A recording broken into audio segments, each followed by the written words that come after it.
Blackstar Network is here. Hold no punches. I'm real revolutionary right now. Support this man, Black Media. He makes sure that our stories are told. Thank you for being the voice of Black America, Roland. Stay black. I love y'all. All momentum we have now, we have to keep this going. The video looks phenomenal. See, there's a difference between Blackstar Network and black-owned media and something like CNN. You can't be black-owned media and be scared. It's time to be smart. Bring your eyeballs home. You dig?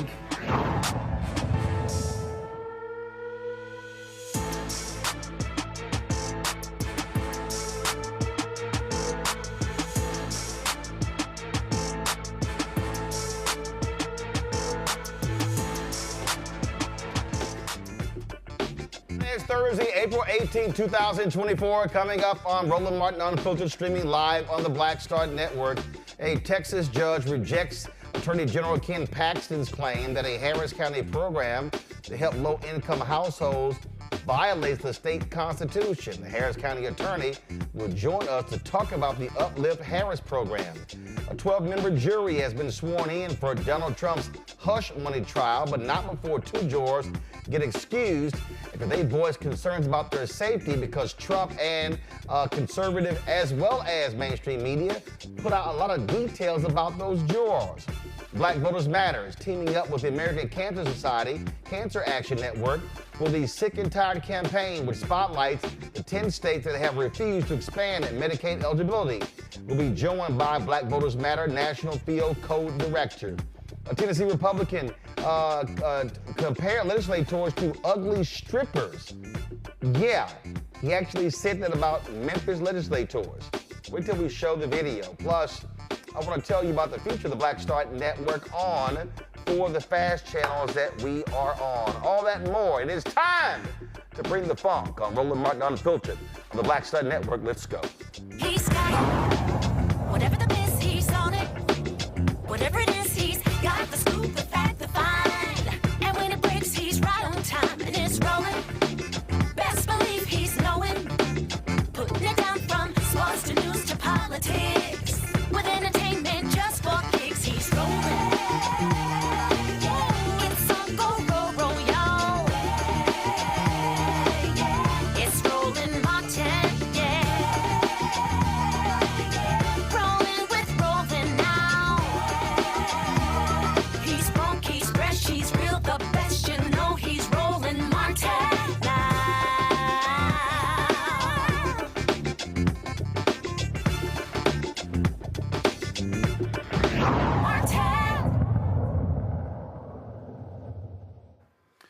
A Texas district judge denied Attorney General Ken Paxton's attempt to block Harris County's implementation of a guaranteed income program. Judge Ursula Hall from Harris County's 165th Civil Court rejected Paxton's argument that the Uplift Harris program, which would give monthly stipends to more than 1,900 low-income residents, violates the Texas Constitution. The $20.5 million used to fund the program is provided by the Federal American Rescue Plan Act. The county is scheduled to begin distributing the stipends by the end of the month. Joining me now is Harris County Attorney Christian Menifee. Glad to have you here, Christian. So here's the deal here, and let's just be clear. Republicans in Austin, the state capital, they have been targeting Harris County for the last several years. Governor Greg Abbott, Lieutenant Governor Dan Patrick, Attorney General Ken Paxton, they cannot stand the fact that Democrats control the county. They did not give the county significant money when it came to hurricane relief. They stopped the county when it came to unique efforts to help people be able to vote. And so this is a continuation of the assault on the voters in Harris County because Republicans do not like the fact that it's a blue county. That's exactly right. Thank you very much for having me on here today, Roland. You know, it's not just that Harris County is a Democratic county because, believe it or not, these guaranteed basic income pilot programs have been rolled out by El Paso County, by San Antonio, by Austin, all of which are Democratic cities and counties. But what's important to Republicans is that we are the largest county in the state of Texas, and we have the ability to flip the entire state if we get more Democrats voting. So what they've done is they've targeted the black and brown leaders who lead our Harris County jurisdiction, like our county judge, Lena Hidalgo, our county commissioner, Rodney Ellis, myself as the Harris County attorney. And they're doing everything they can to undermine these black and brown Democratic officials to try to protect the state of Texas, because we all know if Texas flips blue, that could change the presidential race for races to come in the later future. Okay, but here's what's so silly about this, okay? So this idea of providing this stipend, this is frankly no different than the federal SNAP program. It's no different than other programs that provide economic relief to people. This is just simply a different way of doing it. And the flip side is these are people who are trying to tap into Harris County resources. And so if you're able to give someone a stipend, which keeps them from having to utilize other services that taxpayers are paying for anyway, this is another way to do it. That's exactly right. We all know the mantra of MAGA Republican leaders. If you are giving free handouts to corporations, it's called economic development. But if you're giving an opportunity to have a leg up to common families, then it's called socialism, right? I mean, let's be serious. There are numerous programs that are supported by folks on both sides of the aisle that provide effectively no strings attached money to everyday people. The best example is the stimulus checks that came out. You go on the internet for more than 5 seconds, you will hear somebody talking about the stimulus checks and trying to tie them to former President Donald Trump. This is really no different than that. And we've seen multiple presidents in the past do it. We've also seen state and local governments doing. The only difference in this program is who's issuing it, and those are those black and brown Democratic officials that I talked about earlier, but also who's receiving it. These checks are going to go to folks who are in some of the most impoverished communities in Harris County. They are disproportionately black and brown, and I think state leaders don't like to see those types of folks have a fair shot at the American dream. And so instead, they would rather selectively prosecute the Texas Constitution, try to come into Harris County and block us from issuing these payments. And what's important is this money is 100% federal dollars. There's not a single dollar of state money embedded in these funds that are going to these families. This is nothing but hatred and cruelty from the Texas Attorney General being aimed at Harris County. Anthony, go to my iPad, folks. This is the website. If you go to uplift.harriscountytx.gov, you will see this. It explains it right here. And so here's the program overview. It says the COVID-19 pandemic magnified many long-standing health and economic inequities in the community. So what they did is they took this money, and they would distribute $500 per month for 18 months to eligible households. The first cohort includes residents who live in the top 10 high-poverty zip codes in Harris County. The second cohort includes priority populations under Access, a coordinated and client-centered safety net service delivery model administered by the Harris County Public Health Department, randomly selected through a lottery process. And so that's exactly what this is. Now, if you click the frequently asked questions, you'll see it right here. And so it explains the whole deal, how much it will cost, how they measure success, and things along those lines, or the plans to expand the program. And it says it right here. The continuation of Uplift Harris will depend on the availability of funding. Christian, the point that you made, what we saw during COVID, there were people who needed help paying their rent, buying food, dealing with health issues as well. And so that is what this is. We also know the significant pressures we saw, not only during COVID, but before COVID, on food banks, things along those lines. And so if you're providing a $500 stipend, let's be real clear. When you talk about those 10 poverty zip codes, I guarantee you, if I had asked you to send me what the crime stats are in those areas, I would not be surprised. And the education stats and the health stats, I guarantee you, you will see a correlation there as well. And so this is about making it easier for folks not to be involved in crime, for folks to be able to improve education efforts, to be able to eat as well, because we know there are 30,000 Americans who die every year due to poverty. And what's important here is we don't have to guess about how folks are going to spend this money, because we already know These types of guaranteed basic income pilot programs have been rolled out across the country by local governments. We're talking Cook County, St. Paul, all across the entire country. And in each of those pilot programs, they have collected the data and analyzed what folks tend to spend the money on. And what you've seen is when you're dealing with highly impoverished areas, folks tend to spend the money on basic necessities like housing, like food, right? Like utilities. So the idea that, this money, one of the arguments that was made by one of the Attorney General lawyers today was, oh, what if somebody goes out and buys a gun with this money or goes on a trip to Las Vegas with this money? And, these folks grossly underestimate how much these people want the opportunity to participate in the American dream, how hard they're willing to fight for equality in this country and to ensure that they have economic access the same as everybody else. Instead, they look at them with the same old stereotypes of welfare queen or whatever it may be. But again, these are folks coming out from Austin who don't live in our communities, who don't lead our communities, trying to tell the world how our communities are going to spend the money. It's wrong, and it's selective targeting and prosecution of our Texas Constitution. And was also what you just described, what you just said there, what's real interesting about that is they sure as hell don't tell middle class and upper class and rich folks who get government subsidies on how they spend their money. It's always this attack. And if they're so concerned about somebody who's poor buying a gun, aren't these the same folks who made it so much easier to buy guns in Texas?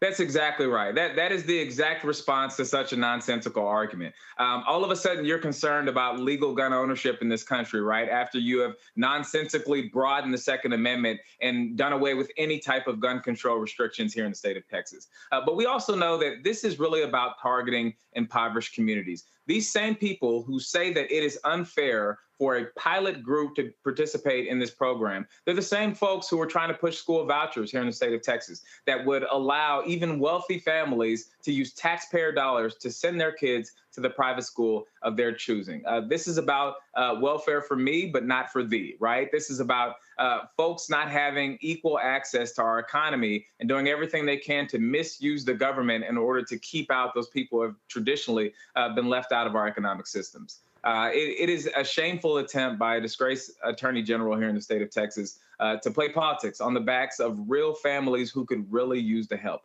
If this was fine when Donald Trump did it, if this was fine when other Republican states and local governments did it, it should be perfectly fine when Harris County does it. Christian Menifee, we certainly appreciate it. Keep up the great work and certainly let County Judge Hidalgo go, as well as Commissioner Rodney Ellis know. I mean, this is called helping constituents. There are people who are in need.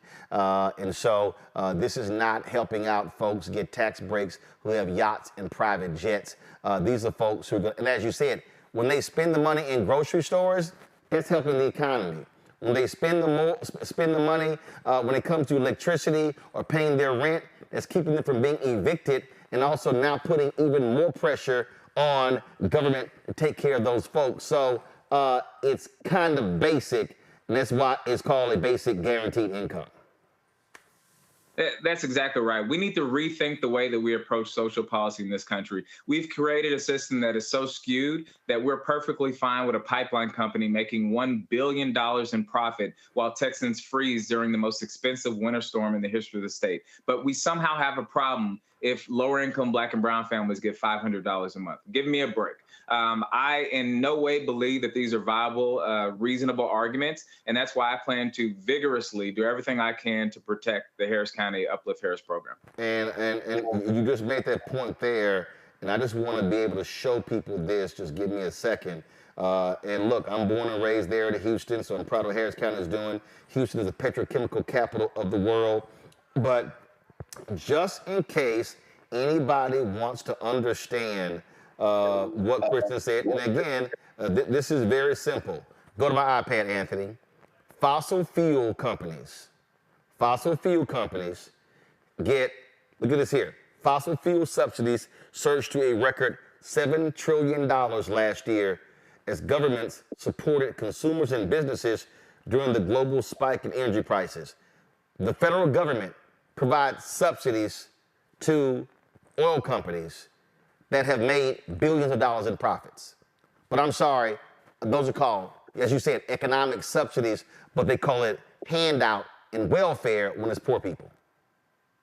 And what we really got to focus on is that when those subsidies are being granted, right, when there's tax relief that's being given to these corporations, even in the state of Texas, there's no governmental agency that's really ensuring that these organizations create jobs in the way that they promise. Because that's always the argument. Yes, we're giving them tax breaks, but they're going to create all these jobs that's going to help your community. But nobody's actually going in and seeing whether they're creating the jobs that they say they're going to create. Instead, they're handouts that allow folks like the governor of the state of Texas or the lieutenant governor of the state of Texas benefit their CEO buddies, get more campaign contributions, and speak up for communities like Highland Park and River Oaks. But who's speaking up for Fifth Ward? Who's speaking up for Sunnyside? Who's speaking up for Acres Homes?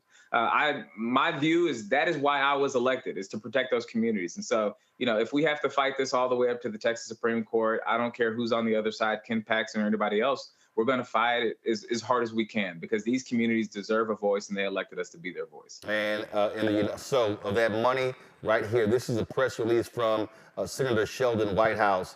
The United States alone, the subsidies to fossil fuel companies annually, $646 billion. But Ken Paxton, of course, is tripping about $20 million to poor people. Kristen Menifee, we appreciate it. Thanks a lot. Thank you. Folks, going to a break. We come back. We'll discuss this with our panel right here on Roland Martin Unfiltered on the Blackstar Network. Fanbase is pioneering a new era of social media for the creator economy. This next generation social media app with over 600,000 users is raising $17 million, and now is your chance to invest.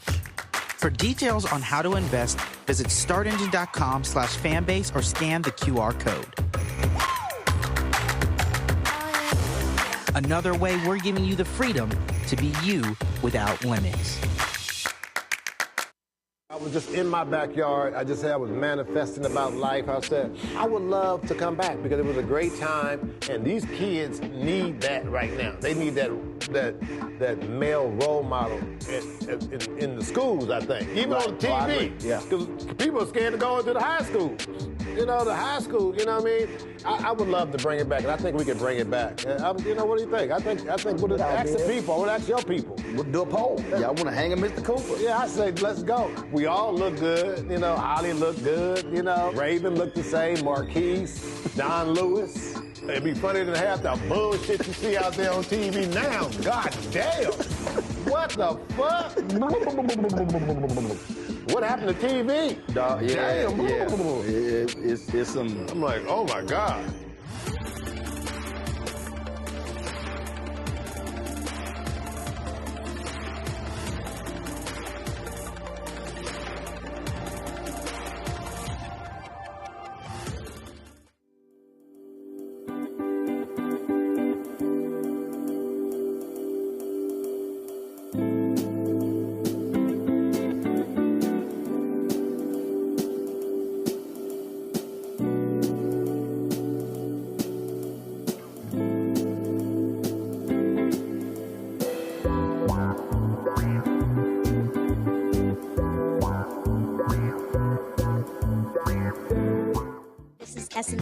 What's the love king of R&B, Raheem Devon? It's me, Sherry Shepard, and you know what you're watching. You're watching Roland Martin Unfiltered.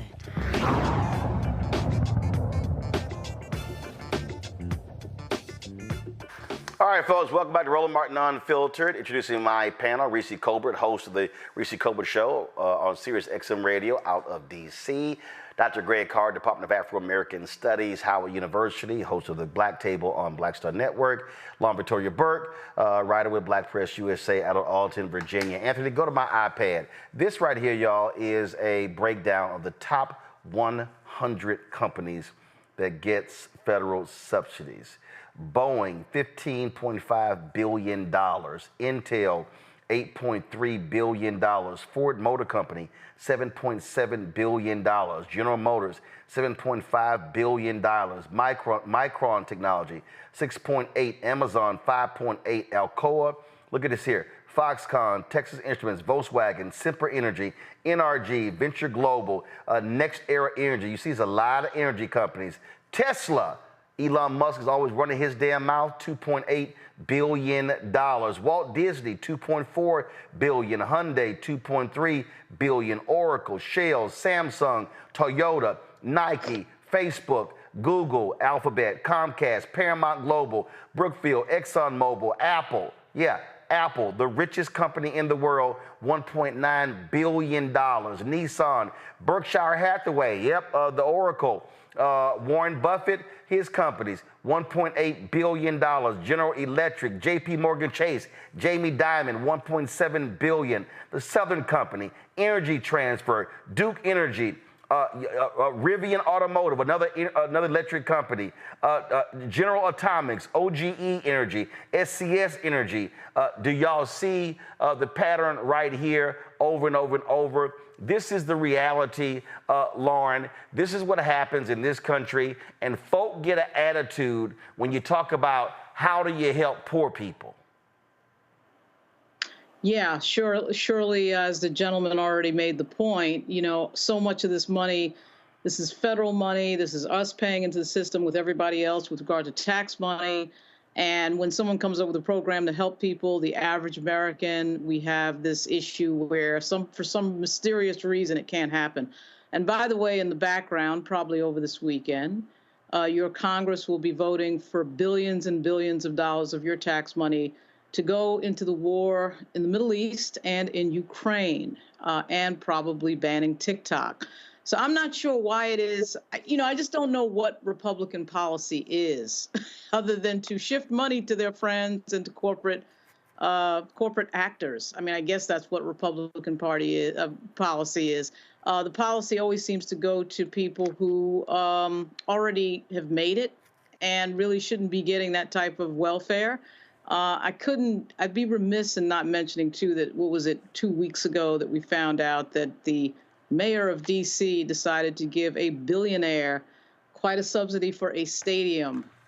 $505 million after he got rejected, thank goodness, by Senator Louise Lucas in Virginia, where he wanted a $2.1 billion complex that the taxpayers of Virginia would have been on the hook for those bonds. And so, yeah, we got no problem building palaces for billionaire sports owners. But, oh, my God, how dare you use $20 million for 1,900 poor households?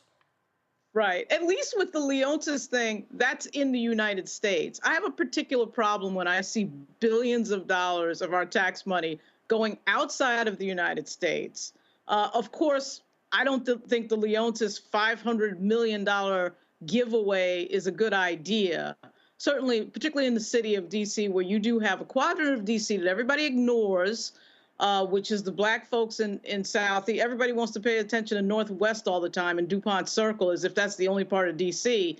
But that investment that goes into that stadium could go into building state-of-the-art high schools, state-of-the-art learning institutions, and it does not. We see that all the time, and it is amazing to me. Reese, this is from the Cato Institute, a libertarian/conservative, whatever the hell they are. They say there are 8 types of corporate welfare. You see right here, quote, the federal government spends more than $100 billion a year on business subsidies, including farm subsidies, energy subsidies, broadband subsidies, aviation subsidies, and small business subsidies. And so they so they list them.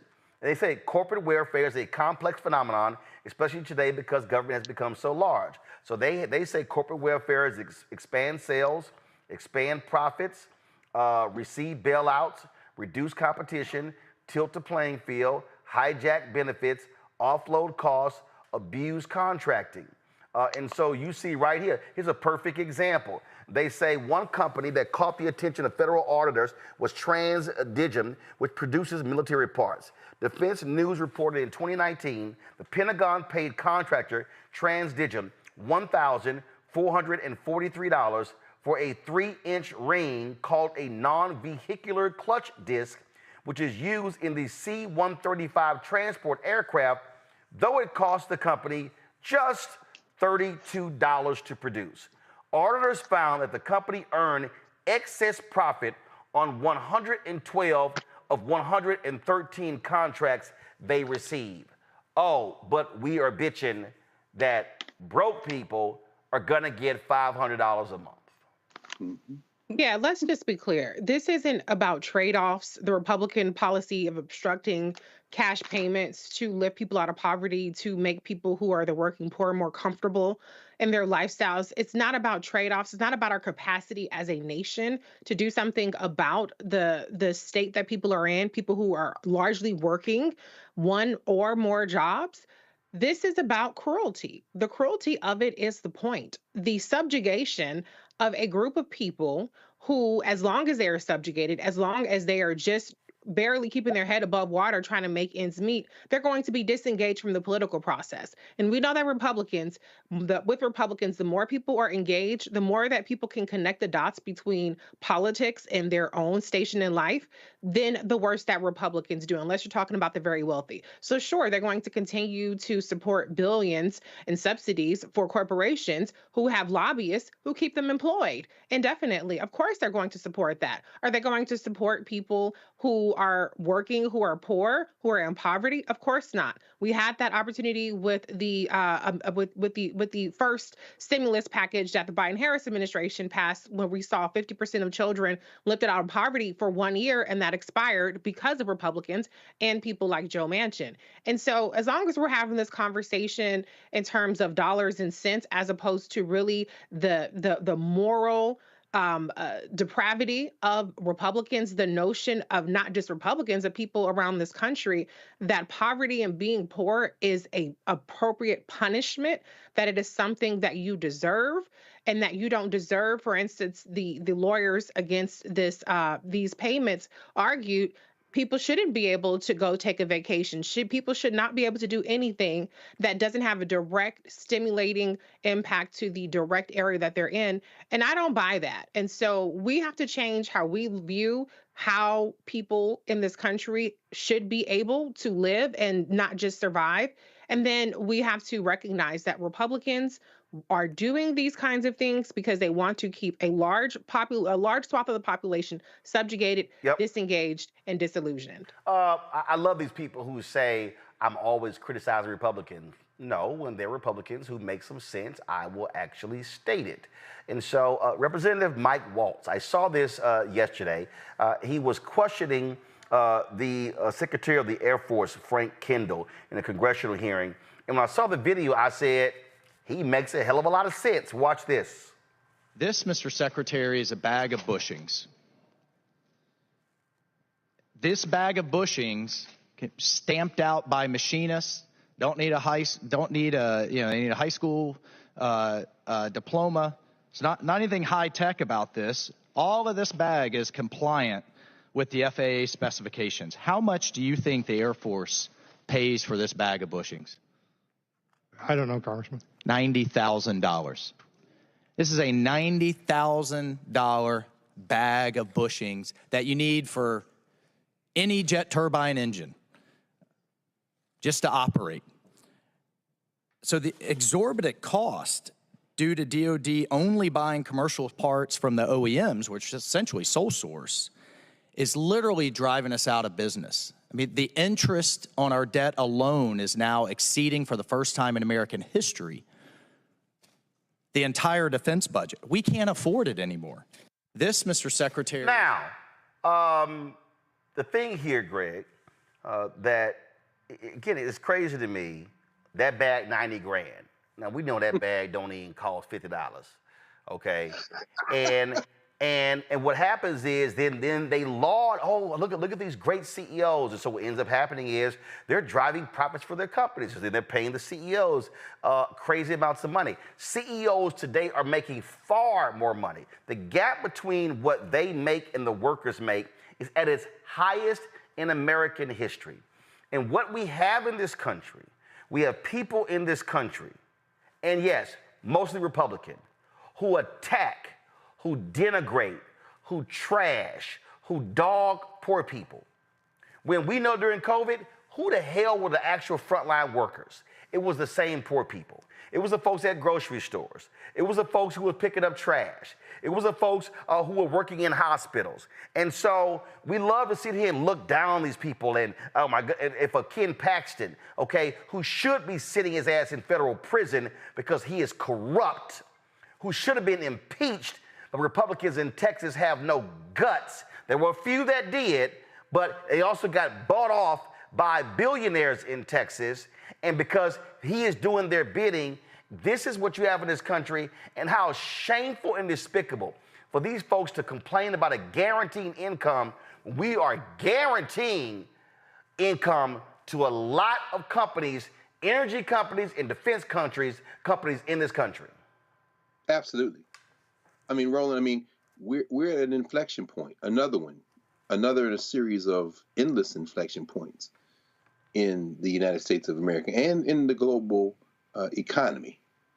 People are in power around the world in the so-called advanced economies anyway, by appealing to fear. You see Modi in India. 1 billion people will go to the polls in India over the next month and a half. And Modi has played to the most base instincts in the Indian population, racist, nationalist instincts. The United States is no different because the rich don't have any respect for national boundaries. By that I mean there was a recent article on what is being called passport diversity. Diversifying citizenship. The rich getting more than one passport, 2, 3, or more passports to be able to move physically the way they move their money across national lines. These are the people who are subsidizing the politicians who make the policy, who are trying to insulate themselves from the will of the populations that elect them. And as you say, Reese, I'm full agreement with you. You know, the idea that, as Adam Serrera, who had on this network many times, wrote in his book in 2018, the cruelty is the point. You've got to keep fear and division going.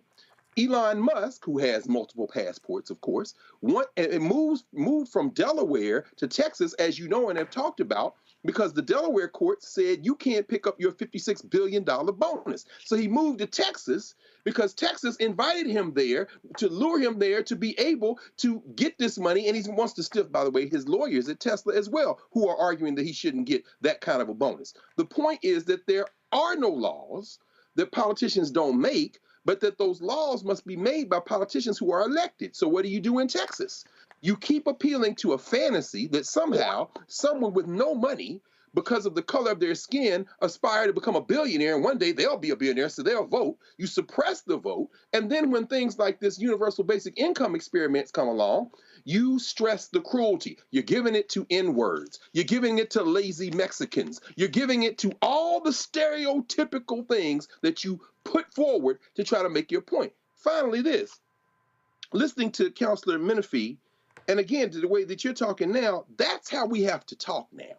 We have to be more confrontational. There is no appeal to anyone's common humanity. These people are enemies of the people. They want to continue to do what they're doing at the behest of the people who pay for them. Mike Waltz may have been right about that bag in that moment, but this is the same Congressman Waltz who said he wants to get rid of all diversity, equity, and inclusion programs in the United States military. He introduced last year the Warrior Act to push back against what he calls left-wing indoctrination. They are using racism to allow themselves to go ahead and do the bidding of their corporate masters, their billionaire masters who have no fidelity to any flag. Their only fidelity is to greed and profit. This is why, folks, this is why you are seeing the Poor People's Campaign. This is why you're seeing what Reverend William Barber is doing in terms of what they're doing, raising awareness all across this country. And this is also why what they want to do is they really want to get these working class poor folks to be engaged in the political process because the numbers are there. They can actually shift the politics in this country. This here is this is their website. If you text moral to 38542, you can actually get information about the Poor People's March and Low Wage Workers Moral March to State House Assemblies. And you see it right here. Poverty is claiming 800 lives a day in this country. 800 lives a day. And so this is what's going on. Now, they had a campaign that was in March, but they also are planning a massive campaign in June. We're going to be there broadcasting that. We were there last year as well. But I just need folk to understand. I need people to understand what you see here are people, and we see these Republicans in Texas, in Tennessee, in Florida, in Mississippi, in Alabama, in Georgia, in Arkansas, in South Carolina, in North Carolina. They are directly attacking poor people. And this is the moment where white poor people today need to be thinking like those broke white folks did during Reconstruction and say, we need to be aligning with these freed slaves of African descent, because guess what? Our quality of life gonna get better when theirs get better, because broke is broke. And I'll say this here. President Biden, it's time for you to stop running away from Reverend Barber and poor people. Since he was elected, the White House has been wanting to meet with Reverend Barber. But Reverend Barber refuses to meet with the White House individually. Reverend Barber, the way they construct it, they say, if you want to meet with me, you have to meet with poor, what they call affected workers, affected people. See, the Poor People Campaign, they don't hold rallies and let all of the big name celebrities and the big name civil rights folks and the big name come in and come there and give a speech and it's all show and tell. No, what they do is they have poor and affected workers who speak, and then they might have a big name come and speak after that. But they center the people who are poor and low wage. And so the Biden White House has been, frankly, refusing to meet with them. I've been talking to Reverend Barber about this since the inauguration in 2021. They want to meet with Barber, but not with the people. And so this is the moment. Now, Biden, when he was campaigning, and we actually live streamed it, we could pull it up. He spoke at their event in D.C., where the affected workers were there. But it's time for this president to not be afraid to say poor and not be afraid to say low income, the working poor. Because the reality is, Donald Trump is appealing to broke white folks, broke Latinos, broke black people, and he's using the language of populism, but he don't give a damn about them, because while he tells them this over here, then in the fundraiser, he says to all the rich folks, oh yeah, I made a lot of y'all richer, and I'm gonna give y'all more tax breaks. See, this is the moment where this White House and the campaign has got to stop being afraid of poor people and the working class and working poor. They've got to have some guts to actually meet with them. You can't tell me, Mr. President, that if you go to North Carolina and you sit with a black family that got $100,000+ in student loan debt relief, and you bring food and y'all sit down and break bread, why can't you do the same thing? That's right. With poor and low income and affected workers at the White House? Put a face on what they are dealing with. In fact, invite Harris County officials and other cities that have provided a guaranteed income. But stop just talking about the middle class. Stop just talking about them, because the reality is this country is not a country without those low-income folks, and they want the American dream. They want better wages. They want better health care. They want better dental. They want better outcomes. But see, when you got campaign folk around you who only want to appeal to white suburban voters, who think that abortion is the dominant issue in the campaign, well, then they are wrong. And you have to look those folks in the eye and see, we've done that. We've been there. We covered the march in Texas. We were with them in Washington, D.C. This is a moment when this president, if you were going to talk about growing up in Scranton, Pennsylvania, and what it was like and telling us all the stories about your daddy, have the guts to have Reverend Barber and the Poor People's Campaign and affected workers at the White House, put them around the table and have the cameras there so folk can hear their stories about fighting for fair wages, fighting for health care expansion and all their needs. But that requires political courage, and that requires advisors to stop trying to play this thing safe and begin to speak to the needs of the very people. And don't think this is the last time I'm gonna say this. The White House and Democrats in the Senate had a black media roundtable yesterday. It was on the record, audio only. We couldn't bring cameras. I said, this don't do me any damn good. Talk about all the good things they've done. Well, if you've done all the good things you've done, we'll be willing to actually sit down and talk to poor and low-income, unaffected workers. Going to a break, we come back more on Roland Martin Unfiltered on the Blackstar Network. Please, folks, support us in what we do. Join the Bring the Funk fan club. Your dollars make it possible to do what we do. So your check and money order to P.O. Box 57196, Washington, D.C. 20037 7-0196. Cash App, $RM Unfiltered, PayPal, R Martin Unfiltered, Venmo's RM Unfiltered, Zelle, Roland at RolandSMartin.com, Roland at RolandMartinUnfiltered.com. We'll be right back. Next on the Black Table with me, Greg Carr. The enormous impact of race, education, and affirmative action in America, and how, believe it or not, white America is starting to feel a little bit of the pain.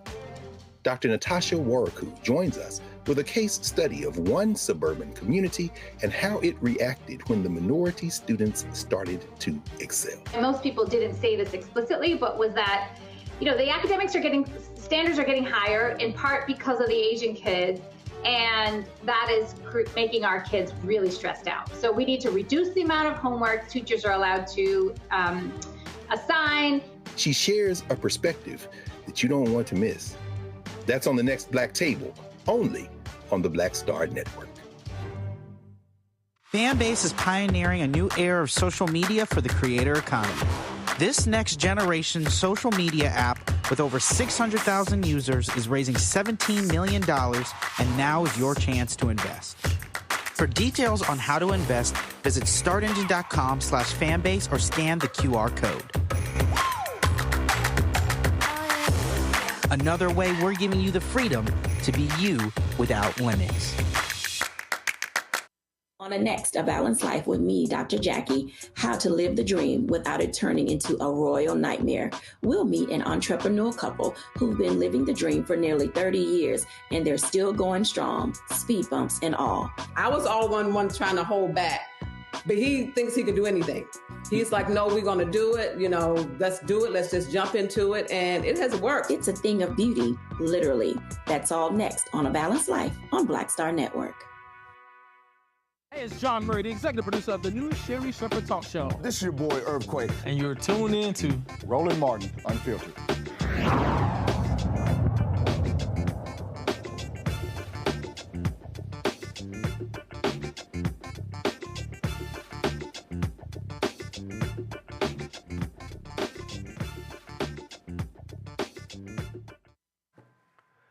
Black Voters Matter is partnering with the American Cancer Society Cancer Action Network to relaunch its Sick and Tired campaign. The tour will spotlight the 10 states that have refused to expand Medicaid eligibility, affecting more than 2 million Americans. Fanika Miller is the Black Voters Matter National Field Co-Director. She joins us right now. I'm glad to have you on the show, Fanika. So first off, what are the 10 states? Hey, Roland, and thank you for having us today. The 10 states that we're working in and focusing on this campaign are Alabama, Florida, Georgia, Kansas, Mississippi, South Carolina, Tennessee, Texas, Wisconsin, and Wyoming. And so walk us through what's going to be happening on this tour. Yeah, so we are hitting 5 states in 6 days and 8 stops. Everybody is familiar with Sick and Tired. It is the famous quote from civil rights activist Fannie Lou Hamer. You know, I'm sick and tired of being sick and tired, which is a rallying cry for movements expressing the exhaustion and, you know, the continuing fight against injustice. And this quote serves as a reminder of the enduring struggle for equality and courage. And at BVM, we have adopted that mantra for our health equity campaign, and we refuse to accept the lack of access to health care in those 10 states that we're working in. It's also an affirmation from this country's inception that Black folks have been propping up democracy on our backs to the detriment of our very health and wellness. And so this campaign will kick off tomorrow in Memphis, Tennessee. We are taking it to the streets like we do best on the Blackest bus in America with our partners and grassroots folks on the ground to raise awareness about the key issues that disproportionately impact Black communities and access to resources. And so, first of all, when it comes to the American Cancer Society, how did y'all partner with them, and what has been their interest on this topic? We partner. I think we began our partnership with them maybe in 2021 because, you know, Black Voters Matter. We have a deep reach, right? We talk to our people differently. We partner with folks in communities and on the ground. We give legs to movements and folks who are doing social justice work. And so we got on their radar.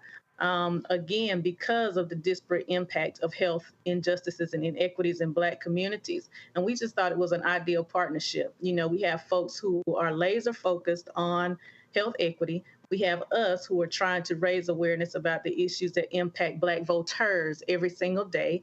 And, you know, so this partnership has truly blossomed. They are have been really strong supporters and allies for us in this movement and allow us to lead this work in the way that we lead it, the way that we talk to our community members.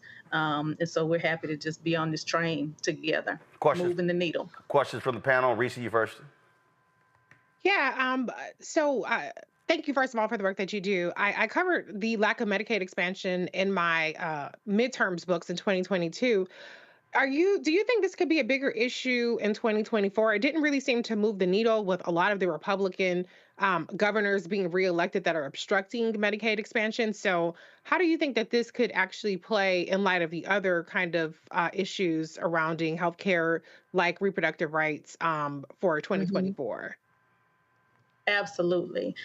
So we saw the greatest growth in movement and momentum, you know, with the gubernatorial race in Mississippi last year. It was one of the top of mind issues in that race. And we saw Black people lean into that election to the tune of just a 26,000 vote difference. We saw the bills reintroduced in Georgia and killed in committee by only a handful of votes. We see movement now in Alabama. Again, it may not be, you know, the perfect issue, but these things are top of line as people continue to suffer those disparate impacts.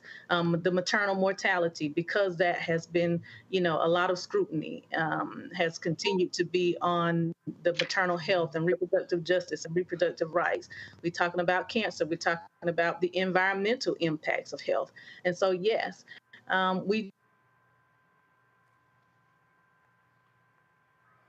do believe highlight the folks who are blocking it and also pull people in for a call to action to continue to advocate and apply pressure, then we'll keep the momentum going. And that's what this tour is about. Greg? Thank you, Roland, and thank you, Sister Miller. Saw that last month in Kansas, Governor Kelly was able to force a bipartisan Medicaid expansion proposal, at least to a hearing in the Kansas legislature. The Democrat, of course, there. How important in this ongoing work that you all now have renewed in partnership, how important is it to really engender folk to get involved? I think there was over 900 written testimonies presented, if what I read is correct, in support of what Governor Kelly was trying to do. How important is it to get people involved in doing proactive stuff like really pushing their legislatures, pushing, particularly behind the cotton curtain, these racist governors in the South. Not just Black people, but also other poor people who are poor people generally who are affected by this. Absolutely. And thank you for that question. So it's a four-tiered, it's community impact, it's the political resistance, the moral imperative, and the economic impact. And so really, breaking it down so folks understand, all the myriad ways that it's going to benefit everybody. Everybody is suffering right now under economic conditions. And we're talking about folks who, work at Dollar General, who may work at the local Walmart, or maybe our caregiver not being able to access the care that they need and that they so freely give. So making those issues relevant to who pulls the lever of power around these health outcomes and quality of life. And then the political resistance. And as we connect those dots for folks, how do we bring our grassroots partners and our allies in to expand that reach? Right now, we've been organizing at the very local level to apply that pressure to county commissioners and mayors and sheriffs to pass local resolutions that tell state lawmakers to do something, in addition to the moral imperative that you talked about.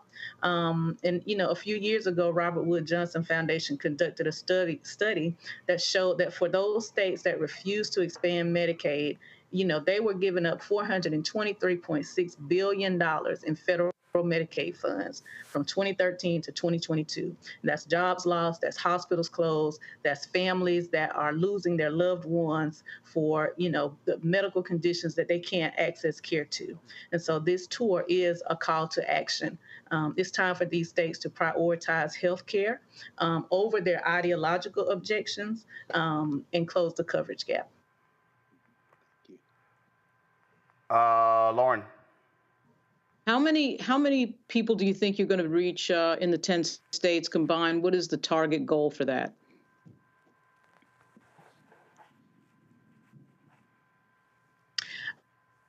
We have worked with partners in ACS CAN to produce this film in due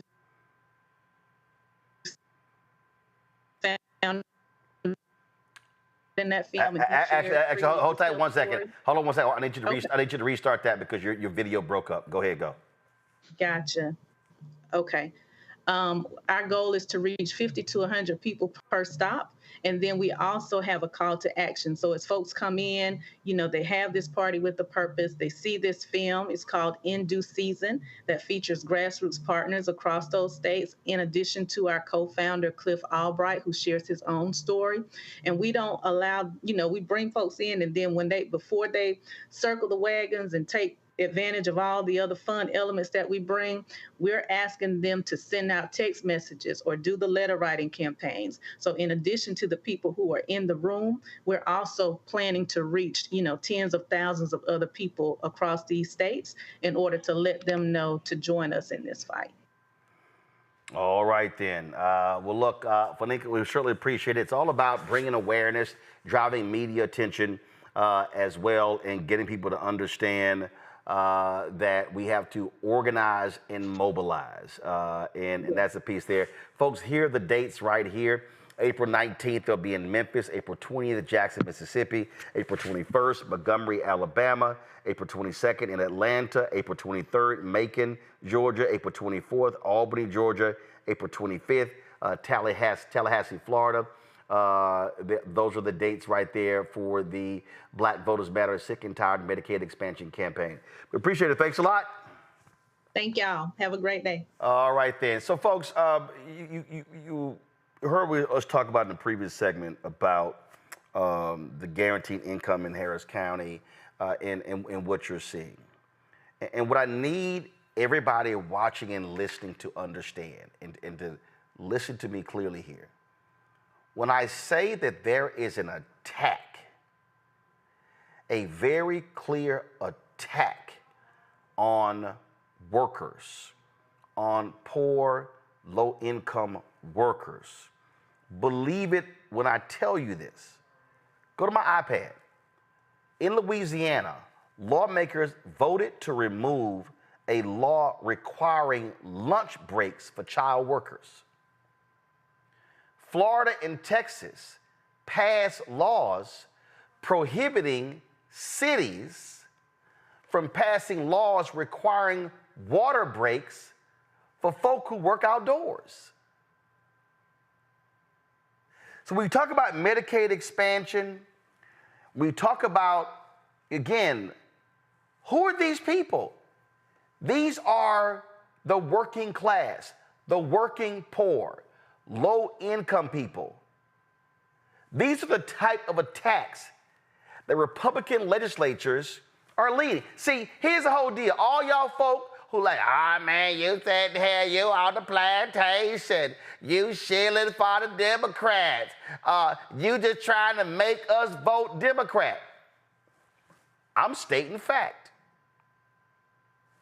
Literally. The headline, boom. Since the Republicans got a supermajority in Louisiana, it's right here. Louisiana lawmakers vote to remove lunch breaks for child workers, cut unemployment benefits. A House committee approved the bill along with others to reduce unemployment benefits and workers' compensation wages. So see, for all y'all, you're just trying to make us vote Democrat. You shilling for the Democrats. These are Republicans. These are Republicans. In Louisiana, Democrats can't stop it. They got a supermajority in the House and the Senate, and they got a MAGA Republican governor. See, some of y'all think I'm just joking. No, I ain't. I'm telling y'all what the real deal is, what's going on. In the next segment, I'm gonna show you what they're doing when it comes to cops. Not Democrats, Republicans. But see, some of y'all playing games with this election. And some of y'all want to flirt with Trump. Y'all, they are doing this state by state by state and want to do it on a federal level. But again, go ahead and play games if you want to and see what I'm talking about. I'm going to go to a break and we're going to play this video here. The Poor People's Campaign had their, kill the music. The Poor People's Campaign had their, of course, march, kill the music, please. Poor People's Campaign had their march where they went to state capitals. This was on March 2nd. But they're going to be doing this in June as well. But I want y'all to listen.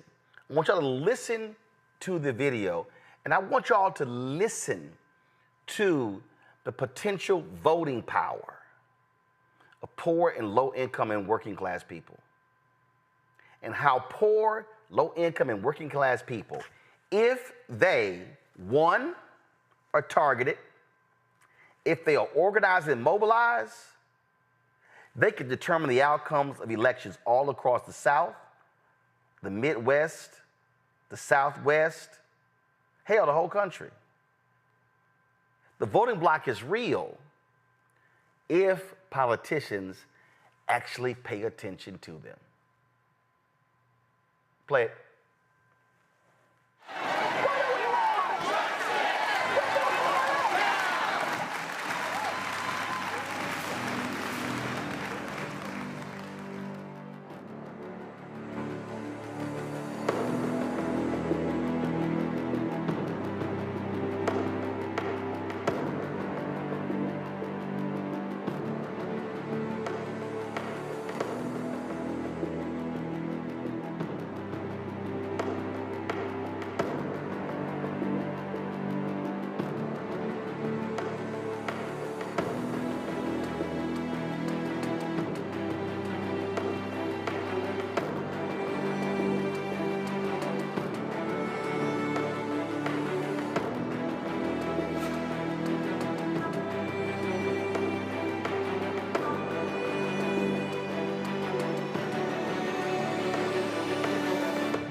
to pay my bills since I've been working at 16 years old.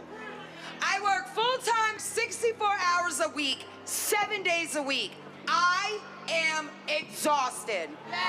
Our government finds it necessary to ban abortion, to say that they are saving our children.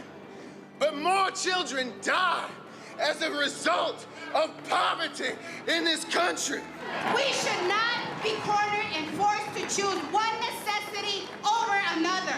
This is the consequences that we face. So what our people say is that we are fighting the oldest evil. No matter how you call the holy, all of our sacred texts compel us to create a world in which there is enough for us all. In the face of a distorted moral narrative of religious nationalism, we declare that silence is betrayal. We gather on these streets in the spirit of the prophet Amos, who declared, hate evil and love good and establish justice. We heed the charge from the Holy Quran. Ya ayyuhalladhina amanu kunu qawwamina bil qist. O you who have believed, be persistent, standing firm in justice, witnesses for God. Hope comes from the bottom, from those most directly impacted by the profound evils of America. Our votes are not a show of support. They are a demand. We will raise our cry and we will call for change because nothing less would be a betrayal of our sacred commitment. We are here. We are the poor and dispossessed, and we are here. Until children are protected, sick folk are healed, low-wage workers are paid, immigrants are treated fairly, affordable houses are provided, until saving the world and diplomacy and living in peace is more important than blowing up the world. We won't be silent anymore. If we've got to march, we'll march.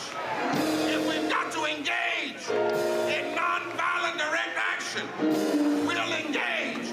If we have to ask workers to make election day a labor strike day, we'll do it.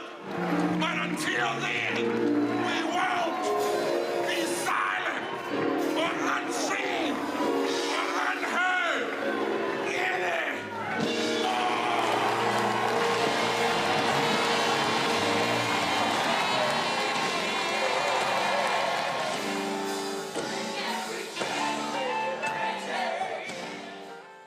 Now, again, that's a 42-week campaign, and so the day of mobilization was March 2nd, but this actually continues all across the country. You can go to poorpeoplescampaign.org to get more information. Now, I told y'all what is happening around this country, and people keep playing games in this election. I see these polls, and I see all of these different stories. Oh, I'm not happy about this, not happy about that. How many stories have we done on this show about black folks being shot and we sitting here waiting for the body camera footage? Remember I told you what Republicans are doing? Let's go to Alabama. Right here from AL.com. Alabama lawmakers vote down legislation to make police body cam footage public record. See that? Alabama legislation requiring the public release of police-worn body camera footage was defeated Wednesday in the Senate committee. The bill would have made body cam and dash cam video footage a matter of public record, requiring release within 30 days of a request to view it. It also would have made the video accessible to families who requested to view it. It would have allowed the public to appeal to a circuit judge if law enforcement denied their request to review the footage. The judge would then have the authority to decide if the footage should be released according to the bill. And guess what? They were like, no. And guess what? You see it right here. The legislation was named after two black men who were killed during altercations with police last year, both of which sparked protests and demonstrations in two Alabama cities. Stephen Perkins was shot and killed by police in his front yard in the middle of the night on September 29th. He was 39 years old. Jawan Dallas was shot after an altercation that involved tasing by 2 Mobile police officers on July 2nd. He was 39 years old as well. That's Alabama, okay? So you might say, okay, well, what else? Well, check this out. Right here, y'all gonna love this one here. Roll a video. 108, resisting an officer. For those people who are driving an automobile and is unable to produce identification, the officer can effect an arrest to be able to put the individual in an identification system so they can ID the driver. So again, if I do not have my identification, what will happen to me today?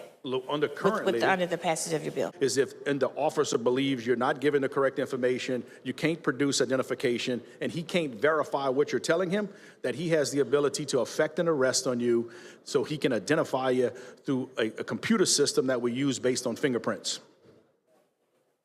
So you're adding the fingerprints to this situation.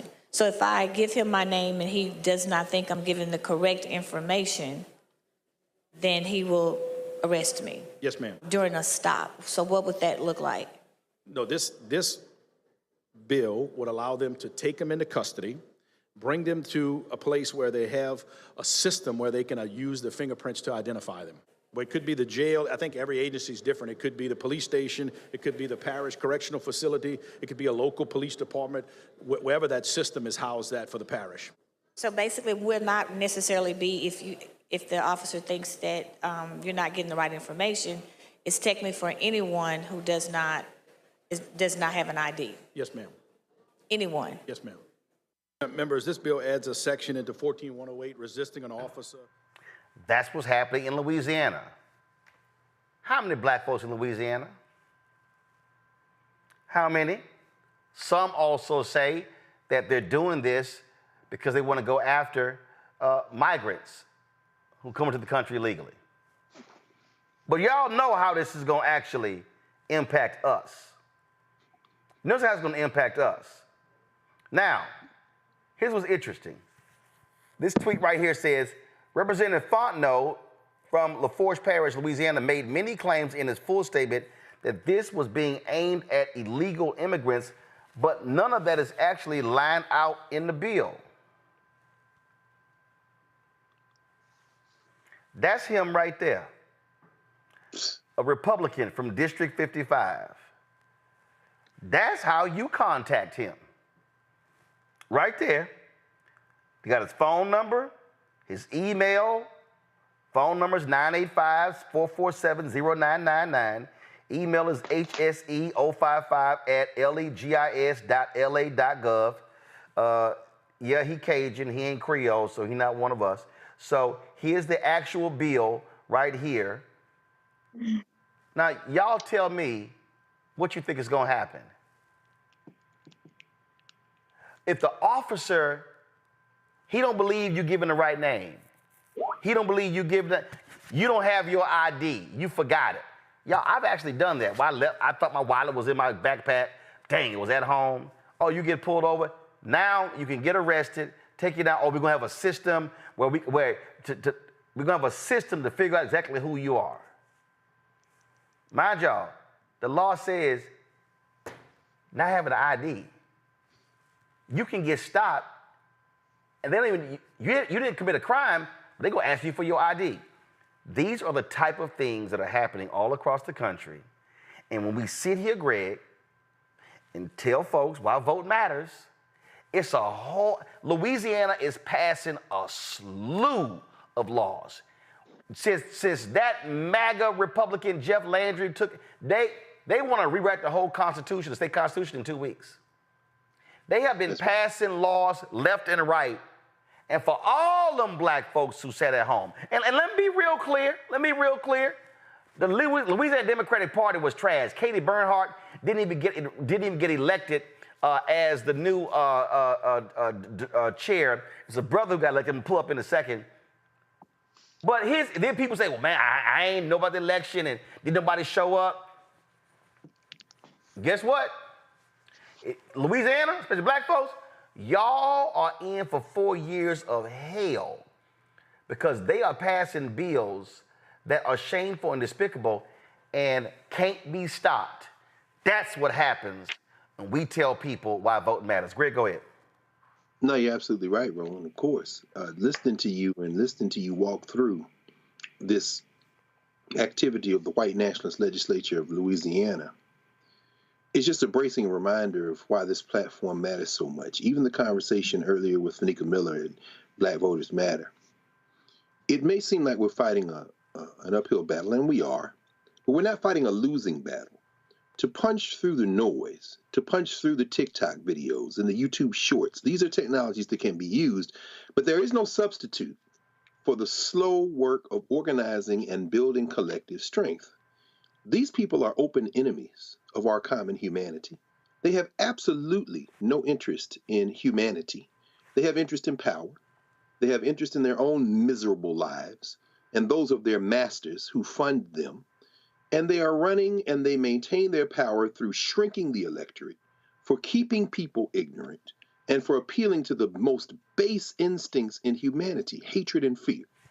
As you talked about Fontenot there, and I won't traffic in stereotypes, but you can look at him and make some assumptions that could be rebuttable assumptions, of course, but when his behavior matches the appearance, what you're looking at is someone whose self-hatred, whose vile self-hatred is projected outward toward people.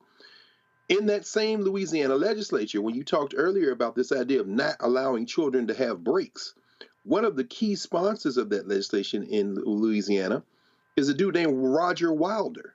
Roger Wilder owns 19 Smoothie Kings in the state of Louisiana. I hate to think that when I was down there last month for the Association of Black Social Workers in New Orleans, that I bought a smoothie in a franchise that was owned by him. I hope that wasn't his Smoothie King, but whether it is isn't the point. He owns a number in Mississippi as well. And in the debate over the bill, he said, I don't know why we have a rule in Louisiana that lets these children have breaks. They don't have that rule at my Smoothie Kings in Mississippi. These are the new plantation owners, friends.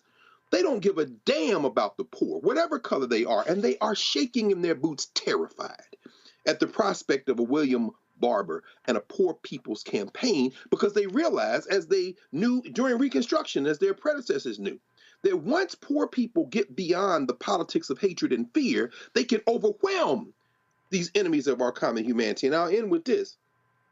People wonder, and these same people who will say, you always shilling for the Democrats, or you are to you or me or anybody else, to Reese or anyone else, to Lauren, to any of us.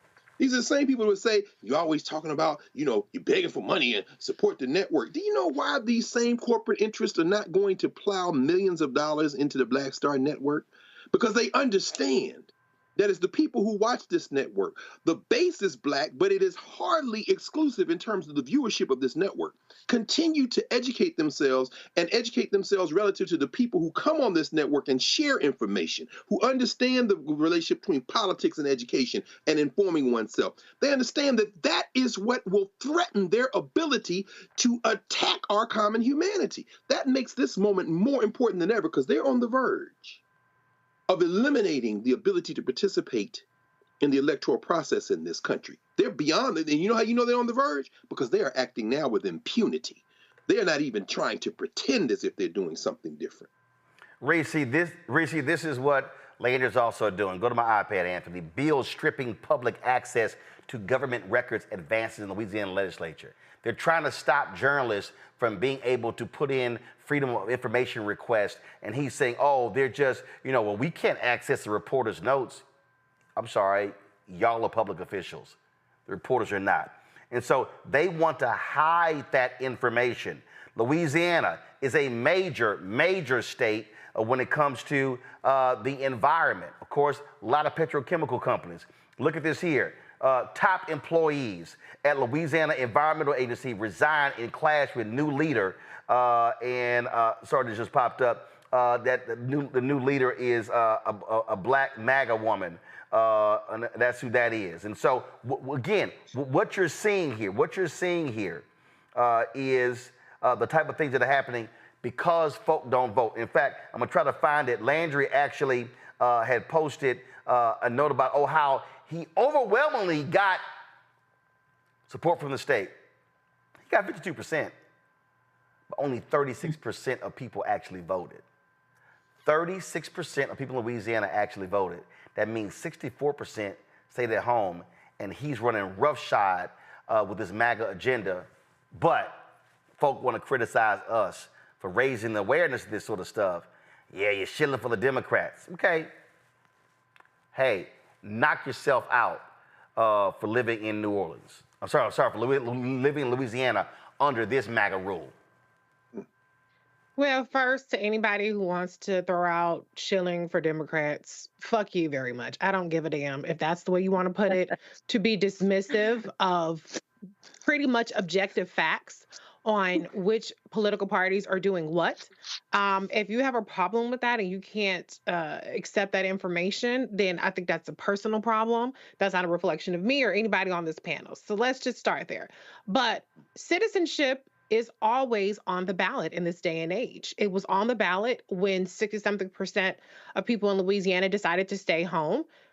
Landry was not given a mandate by any means, but unfortunately, a majority of votes and in terms of the votes cast is all you need to become a governor. And so that's what he got. And he has the basic authority to do anything that he wants to do because of the majority having a Republican trifecta in Louisiana. And so when you see bills like the one that you were discussing about now how, basically people can stop you and arrest you if they suspect you of being an undocumented immigrant, that is the reason why it's not limited in the language to that specific demographic is because it is a pretext for fucking with anybody.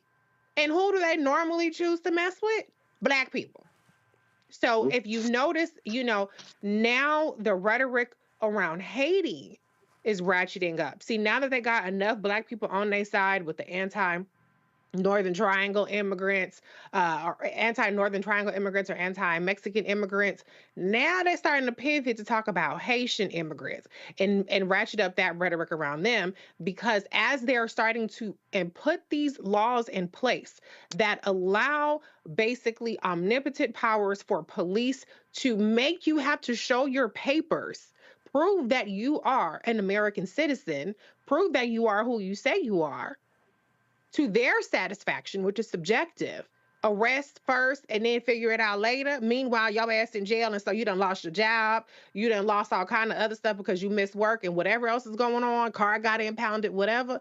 That's for you to figure out all that fallout. So I want people to be very aware of the fact that a lot of these things that you might think are fixing a so-called immigration problem are really just a pretext to strip you of your citizenship. And to your point about the public records, again, citizenship, when you do not have transparency or accountability for your government officials while they're passing laws that are detrimental to your way of life, that is not citizenship. So I need people to wake up. You already lost the ballot box when Landry was elected, but that doesn't mean that you can't hold him accountable. And as these elections are coming up this year, continue to do your part and just go out and vote. If you don't vote, then you just at the mercy of everybody else. And Lauren, here's the whole deal. You want to understand how this MAGA Republican, what he's doing, and we're seeing this across the country, especially in the South, where a majority of Black people live. Go to my iPad, Anthony. This was in November. Landry literally threatened to withhold money for New Orleans to fix its crumbling water infrastructure unless the DA prosecutes abortion cases. My God. So he's saying, hey, DA, you don't prosecute abortion cases, y'all keep having that raggedy water, keep having messed up infrastructure. That's what he's threatening. That's sick. Yeah. Wow. The name of their game obviously is control. The name of their game is to panic really over the fact that the changing demographics in the United States means that they're not going to be in control for too much longer, and they understand that. So they're setting the groundwork for trying to stay in control. And, when you see things like officer discretion stop involving not having an ID as a pathway to an arrest, that's a pretty amazing scenario that you could actually be arrested for not having an ID or proof of who you were because it happens all the time that people don't have their IDs. So that's an officer discretion thing, like failure to obey, which is another catch-all where, effectively the officer can decide to do whatever they want. But all of these things disproportionately, of course, impact poor people. And in so many jurisdictions now, it's all but illegal to be poor, because now if you're sleeping out on the street, if you're in a public area and you're homeless, the police have sort of a blanket right to frankly harass you or try to get you to move along. I'm in one of the 5 boroughs of New York right now, and I was in Manhattan earlier, and it's amazing to me. So many of the interactions I see with law enforcement are typically with somebody homeless in law enforcement. It's not somebody really breaking a law, as it is law enforcement trying to move people along. I will give New York some credit. They do have folks walking around in public places that have sort of, they're probably volunteers. I don't know that they're city employees that are geared toward the homeless to speak to the homeless, but that's not enough in a city of 8 million people. But at any rate, the Republican Party, and also to this idea that I really don't ever feel like I have to explain anything when we talk about the politics of the details of what the Democratic Party does versus the Republican Party. To me, if you're not smart enough to figure that out by now, after the Capitol gets attacked and all this other mayhem when Donald Trump showed up, then you're not very smart. But there's an industry, particularly online, in being contrary. And there's an industry in just saying the opposite of what everybody else is saying because it's an attention getter. So you have that. But, really seriously, anytime I have any sort of discussion with anybody who wants to question me about the Democratic Party, I just basically say, what is the Republican Party doing? What exactly is the Republican Party doing for you that benefits your life? Tell me what that is. And typically I get no answer. So that's how I would deal with that. Absolutely. All right, folks. I got to go to a break. We come back. Lots more to talk about, including what the hell is this dude in Tennessee talking about, comparing the work on a bill to ugly strippers. Gonna play that video for you. Got some other stuff we're gonna talk about as well. You're watching Roland Martin Unfiltered on the Blackstar Network. Fanbase is pioneering a new era of social media for the creator economy. This next generation social media app with over 600,000 users is raising $17 million, and now is your chance to invest. For details on how to invest, visit startengine.com/fanbase or scan the QR code. Another way we're giving you the freedom to be you without limits. On the next Get Wealthy with me, Deborah Owens, America's Wealth Coach, financial literacy. Without it, wealth is just a pipe dream. And yet, half of our schools in this country don't even teach it to our kids.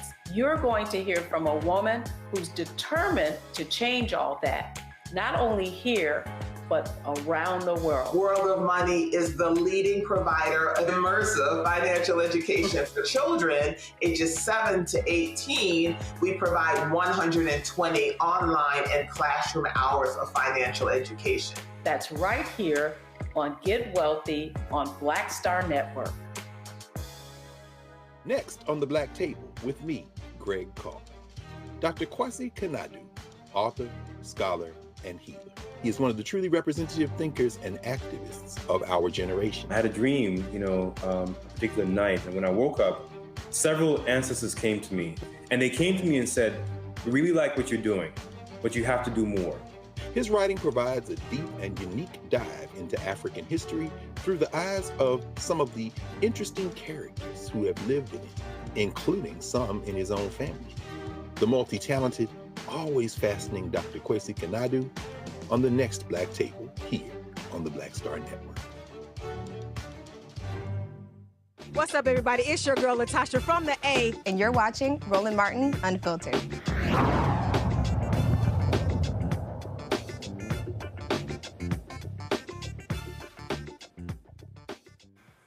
We talked about how Republicans are absolutely failing this country. You don't have to take my word. They said it themselves.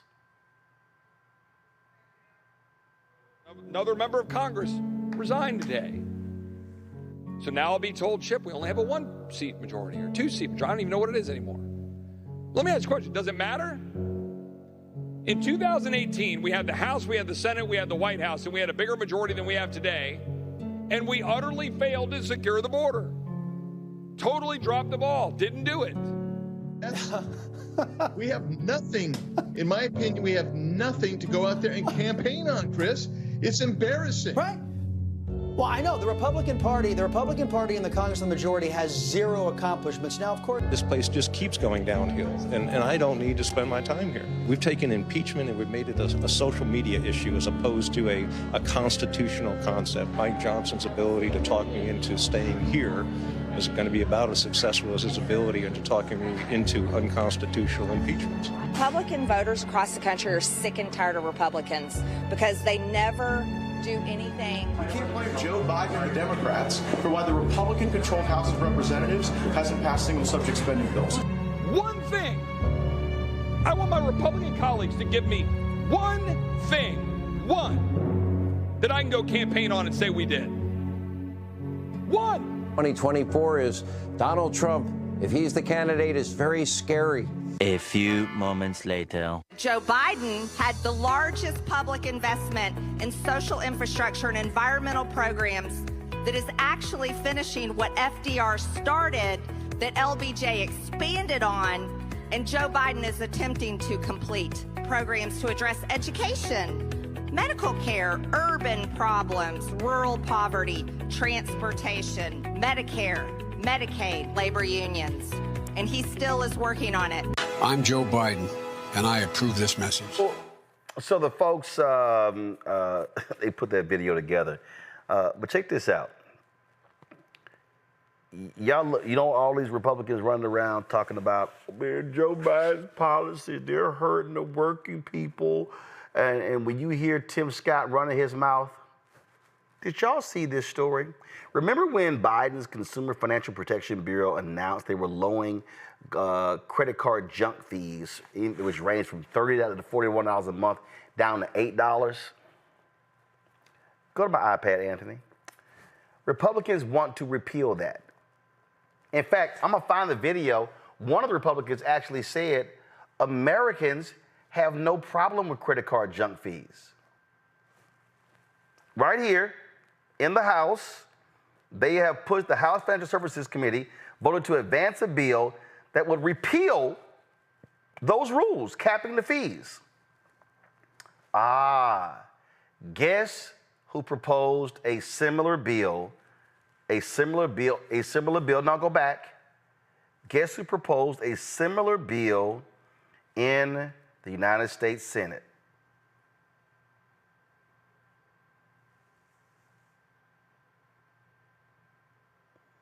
Timmy Scott. All of these folk love talking about how they fighting for the working people. They're fighting for the working people, Lauren. We're sitting here, want to put more money in their pockets. But Timmy Scott, I love you, Donald. They're sitting here saying, no, let's charge them more. Like, we got no problem with them paying all the junk fees. This shows you how fraudulent they are about folk in America. Lauren? Greg said it earlier with regard to the fact is this circular thing happening. Basically, the donors of the Republican Party are getting served by these policies. There was a very similar bill to this in Virginia that the Virginia legislature was supposed to pass that failed as well. And of course, you asked the obvious question, which is who benefits from these fees, which is a multi-million-dollar proposition, these fees on things, particularly for credit cards. And of course, who benefits is corporate actors. And those corporate actors are paying off these politicians and giving them donations.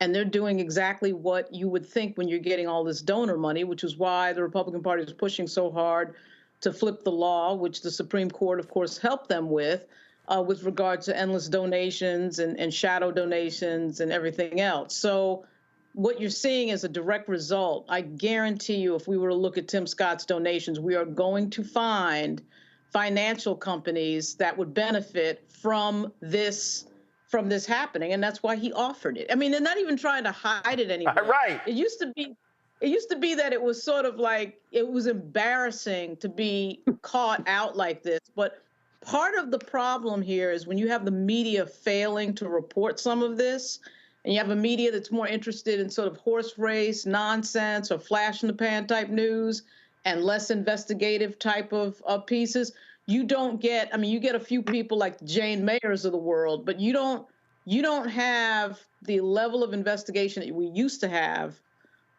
certainly not when I started in journalism. And so you don't call these people out as much as they should be called out. Now nobody's embarrassed. Nobody's embarrassed that there's a direct link from the donations to your political and policy activity. That's amazing. This is actually Chairman Andy Barr. Y'all, he actually said this. This one you gotta love. And by the way, the majority, the vast majority of Americans agree that they're legitimate. They don't think they're junk. And by the way, the majority, the vast majority of Americans agree that they're legitimate. They don't think they're junk. Really, Reese? They don't? You know what? I will say this. A lot of people in the reactions that I've seen to this kind of story, for instance, when the Biden-Harris administration announced that they were capping junk fees, a lot of people kind of shrugged their shoulders at this. There is a sense of, I saw a lot of reactions along the lines of, $8, I don't care about this fee. Cancel my student loans, Joe. What happened to canceling student loans? See, the difference between a lot of Democratic or would-be Democratic voters and Republicans is Republicans leave no stone unturned when it comes to fucking over the American people, okay? There is no policy too small, no improvement too small to try to obstruct and roll back if it will do anything to offer relief to the people that don't fill their pockets, their campaign coffers, and keep them in business, because that's really what it is for a lot of these elected officials, is a business. That's how they get rich when they get to Congress. They leave no stone unturned on that. And yet on our side, we have too many people who shrug their shoulders off if the top big thing that they want to see isn't implemented. They're not paying attention to these incremental policies. And I'm not saying that these incremental policies alone are enough to make a transformative change, but we should have the same level of persistence and concern about anything that can be done to improve our conditions, as opposed to, well, fuck all that. That ain't my $100,000 bill. That ain't my $20,000 bill getting canceled. I don't care about little things. Those little things add up. And as people are complaining about inflation, rightfully so, prices are high. These are the kinds of things that do help provide relief. And there are some of us that are fortunate enough to, well, okay, maybe $8 versus $12, maybe that's not going to make a difference for you. But these predatory fees are making a difference in the lives of a lot of people. And the fact that something can be done about it, or has been attempted to be done, but Republicans are, to Lauren's point, gleefully and brazenly overturning it or trying to block it, should be political malpractice, but it's not. They're not paying a price for it, and that's why they continue to serve their interests, which is not the interest of the American people. And for anybody who says that, man, this $8, that's like no big deal, add it up. Robert Reich did. Watch this. If there's one thing that brings our divided nation together, it's our hatred of junk fees. Junk fees are extra charges you don't know you're paying until you get the bill. They hide the true cost when you buy a good or service, so it's impossible to comparison shop. For example, say I want to travel to go see my favorite musician, Dolly Parton, play at Nashville's Grand Ole Opry. When I book my plane ticket, I have to fork up extra cash to bring luggage or change my flight. My grandkids are more into Blippi than Dolly. So they won't be traveling with me. Otherwise, I might have to pay a fee just to sit with them. I need a rental car once I land, so I'll be stuck paying an extra fee to pick up the car at the airport. And another fee they never told me about to cover the rental company's costs for disposing old tires. Seriously? When I pay my hotel bill, the price is way higher than I thought I'd pay when I booked the room to cover Wi-Fi, pool access, a gym, state and local taxes, and other special fees. Before I get to the show, I better look at my checking account balance if I want to buy a record. Even if I see that I have enough money to make a purchase, the timing of other charges hitting my account could result in me getting slapped with a surprise overdraft fee. It's a simple mistake, but could make a $20 record end up costing $50.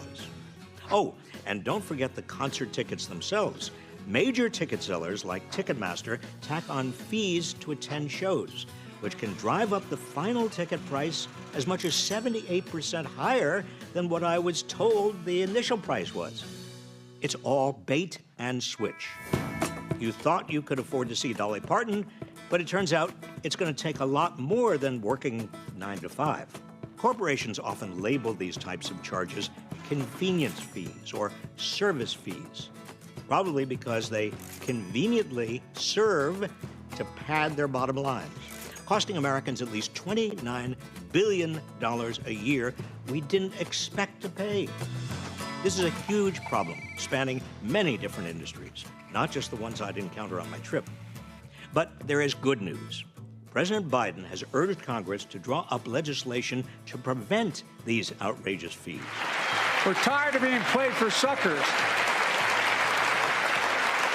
Pass the Junk Free Prevention Act so companies stop ripping us off. Turns out one of the few things as popular as Dolly Parton is tackling junk fees. It's time for Congress to act. What are some of the worst junk fees you have ever paid? So clearly there, Andy Barr was lying, Greg, when he said the majority of Americans overwhelmingly say no problem with these fees. They're absolutely lying. They're lying. And for people who say this is no big deal, $29 billion, sound pretty big to me. Huge.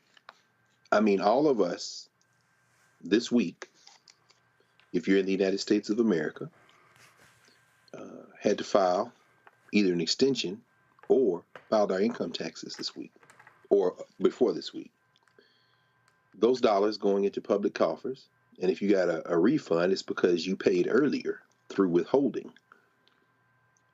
Those trillions of dollars will go into the hands of policymakers who do not have our interests at heart, many of them.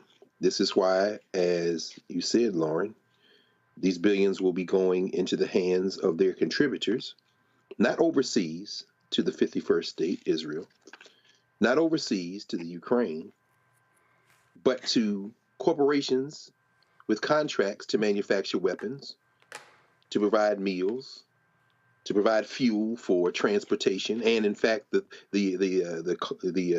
vehicles that the transportation the things will be used to transport in the theater of war, to enrich the people who have bought these politicians. Now, in the case of Garland Hale Barr IV, conveniently known to the hillbilly voters of Kentucky as Andy Barr, fourth generation, 3 generations military, including his grandfather, who was, I think, some kind of major or something in the Army Reserve, and his father was a military man. The cosplay that he's engaged in is the typical cynical cosplay of saying he's for the people. Now, I don't know anybody named Garland Hale anything but fourth who would be for the people.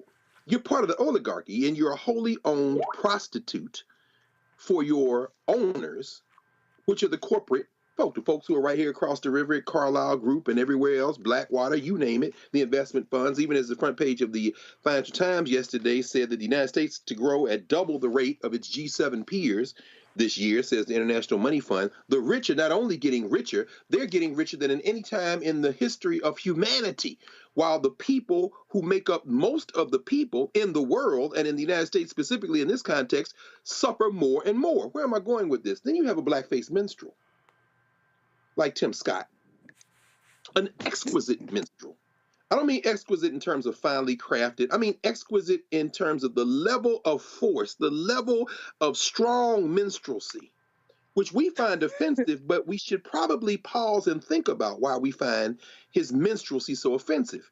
It isn't because we don't understand the politics of cynical politicians. We expect more if your skin is black, and we should not. The time for thinking about racial solidarity simply because you look a certain way is long past us. Tim Scott is a blackface political minstrel. He is as much a prostitute as Garland Hale Barr IV. What we find offensive is that we're supposed to be better than that. Finally, what you just showed with former Secretary Rice there, it's very important for this reason. What was it? I think, like you always tell, it was Maya Angelou, right, that said that you missed your calling. You should have been a teacher. What this network does and what this show does in particular is teach. It's not just covering the news headlines. It's helping people understand that we have to understand the world we live in, and then we must act. He can say the American people are against this because not enough people in the bluegrass state have decided to turn this prostitute out of office. But there always remains the ongoing fight to educate folk and then to have people act in their best interests. Repetition is key to that. As a teacher, I know we're in the season of graduation and students are coming now. What was that assignment again? Some of them I haven't seen since January. I know how this works. I could get mad at them, I could clown them, or I could recognize that the forces that have conspired to create a higher education system that is emphasizing dumbing students down has set them up. So I pause, take a breath, smile, and repeat myself for the infinite time. You do this day after day, show after show, here in this space, because it is going to take repetition to reach those folks who can get rid of the Andy Bars and the Tim Scotts of the world. It's going to take repetition.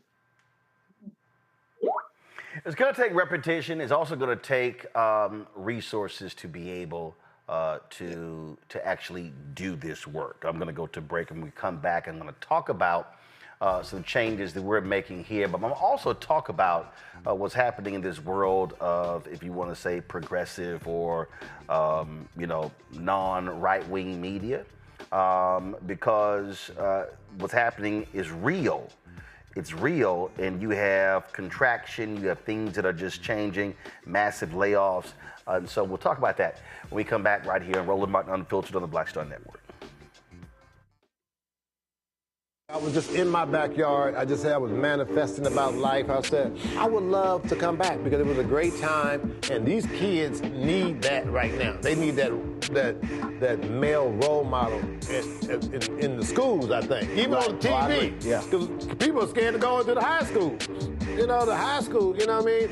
I would love to bring it back, and I think we could bring it back. What do you think? I think we'll ask the people. We'll ask your people. We'll do a poll. Y'all want to hang a Mr. Cooper? Yeah, I say, let's go. We all look good. Ollie looked good. Raven looked the same. Marquise, Don Lewis. It'd be funny to have the bullshit you see out there on TV now. God damn. What the fuck? What happened to TV? Damn.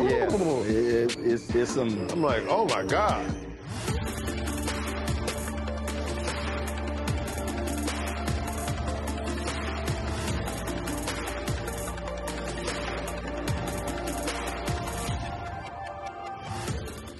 On the next, A Balanced Life with me, Dr. Jackie, how to live the dream without it turning into a royal nightmare.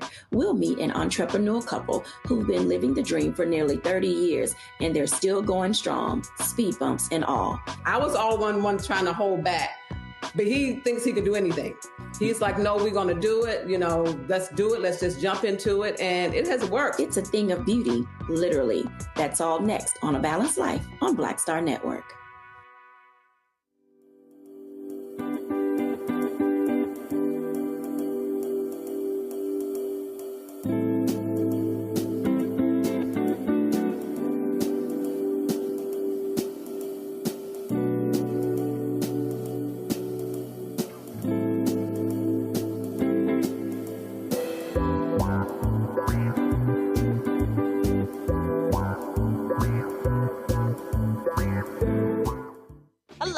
Jamia Pugh. I am from Coatesville, Pennsylvania, just an hour right outside of Philadelphia. My name is Jasmine Pugh. I'm also from Coatesville, Pennsylvania. You are watching Roland Martin Unfiltered. Stay right here.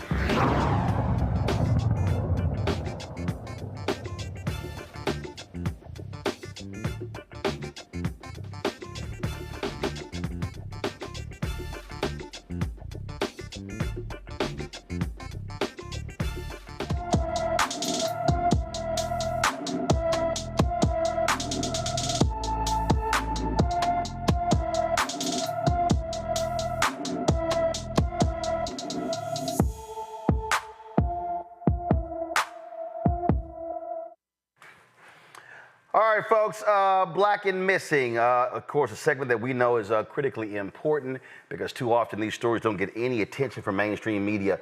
Lamar Wilson has been missing from Walterboro, South Carolina since February 2nd. The 17-year-old is 5 feet 10 inches tall, weighs 130 pounds with black hair and brown eyes.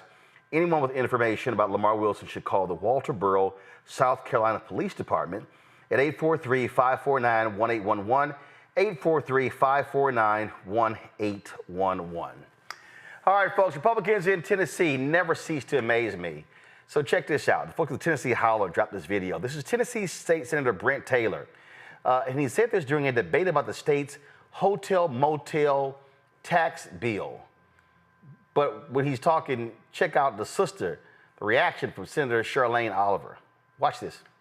There's a lot of people in Memphis have worked on this legislation. I mean, they have worked harder than a bunch of ugly strippers to try to get this done.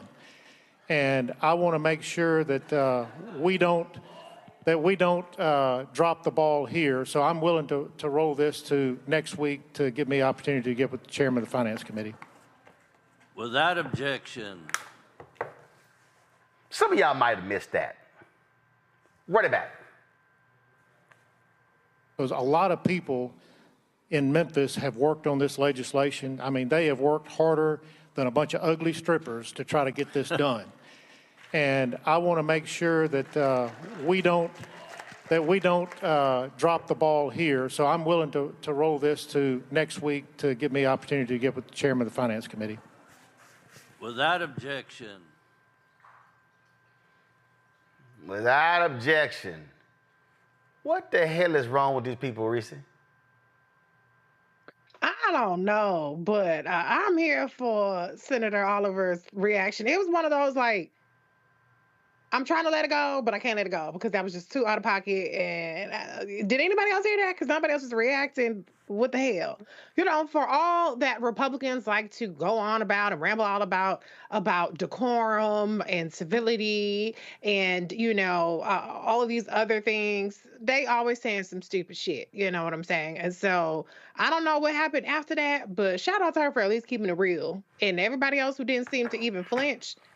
Maybe y'all have too close of a relationship with a bunch of strippers for you to not think that was an odd analogy to make. Without objection, I was, Lauren, you would think, first of all, Speaker of the House, Cameron Sexton, he's always shooting down Representatives Justin Jones and Justin Pearson and cutting their mic off. Have some decency to say, I'm sorry, you don't use that language on the floor. They love talking about decorum in the Tennessee legislature. What the hell? There clearly wasn't none there. Yeah, well, that's because Justin Jones and Justin Pearson talk about poor people, talk about gun violence after a bunch of kids are slaughtered out of school, talk about real issues that people really care about, and they know that, and they don't want that catching on. They don't like the attention that they get. I think a lot of the things that you hear from the sort of, you know, wing of the MAGA wing and the Republican wing of the party, the sort of Marjorie Taylor Greene wing, is the product of being addicted to attention at any cost whatsoever. And so whatever stupid thing you have to say or do to get that attention, you're going to say it and you're going to do it. And we see it all across the country. It works, quite frankly, because we have a media desperate for clicks. And so there we are. So he does it. There's no punishment for it, and it'll happen again. Greg? I don't know. I wish I could read Senator Oliver's lips. I could read her face. I just keep it to this. Pornography, from the Greek, porne, which is the same root of the word prostitute, graphia, as in graffiti or writing, the literal writing of prostitutes. Why do I break down the etymology of the word pornography? There's a cultural attitude among far too many human beings in the world that has, I think, its strongest roots in Europe, Western Eurasia, that women are not human beings. Behind the cotton curtain, it is illegal to terminate a pregnancy in most of the states, and in the states where it's not illegal, they have, roughly speaking, about a 6-week ban in place now. That's because white men, and far too many others, believe, too many white men that is, including in these legislatures, that women are not humans and they have control over them. What are women for? Women are for entertainment. Let's go to Brent. I would bet the hundreds of dollars I have in my savings account that man has been in a strip club. You see, when you talk that way, you're used to objectifying women. You're used to the writing of what you would think of as prostitutes. You're used to for pornographia. And Senator Oliver, the look on her face communicated something that I think black women have perfected by taking a word that means one thing and elevating it through black speech into another form of meaning. Young people here looking at her face, and all of us might have looked at that look on her face, and what I heard her saying through her face was, "You nasty." You see, when a black woman thinks that somebody is nasty, you see, she passed judgment on a nasty man. That's a nasty man. And the reason the rest of them didn't say anything, because they nasty too. They're nasty over the control of women's bodies. They're nasty over the control of everything about women, except in their heart of hearts when they're sitting there watching a sister or anyone else be naked on a stage trying to earn enough money because she got to get health care and take care of her children and family, and they done pass laws to make that increasingly difficult. They don't care as long as they sit there in the dark and fantasize, which is why he is obsessed with hard-working strippers and let it come out of his nasty mouth in the Tennessee legislature. I think her face exactly said that. He nasty. Absolutely. Absolutely. Absolutely. All right, folks, let's talk about some business here at the Blackstar Network. We launched this show September 4th, 2018. We launched the Blackstar Network September 4th, 2021. And it's really been about methodically building a network and a series of shows that really speak to the interest of our people. Now, understand, we're living in a changing media dynamic. We're living in this different media world where you have to make real-life business decisions.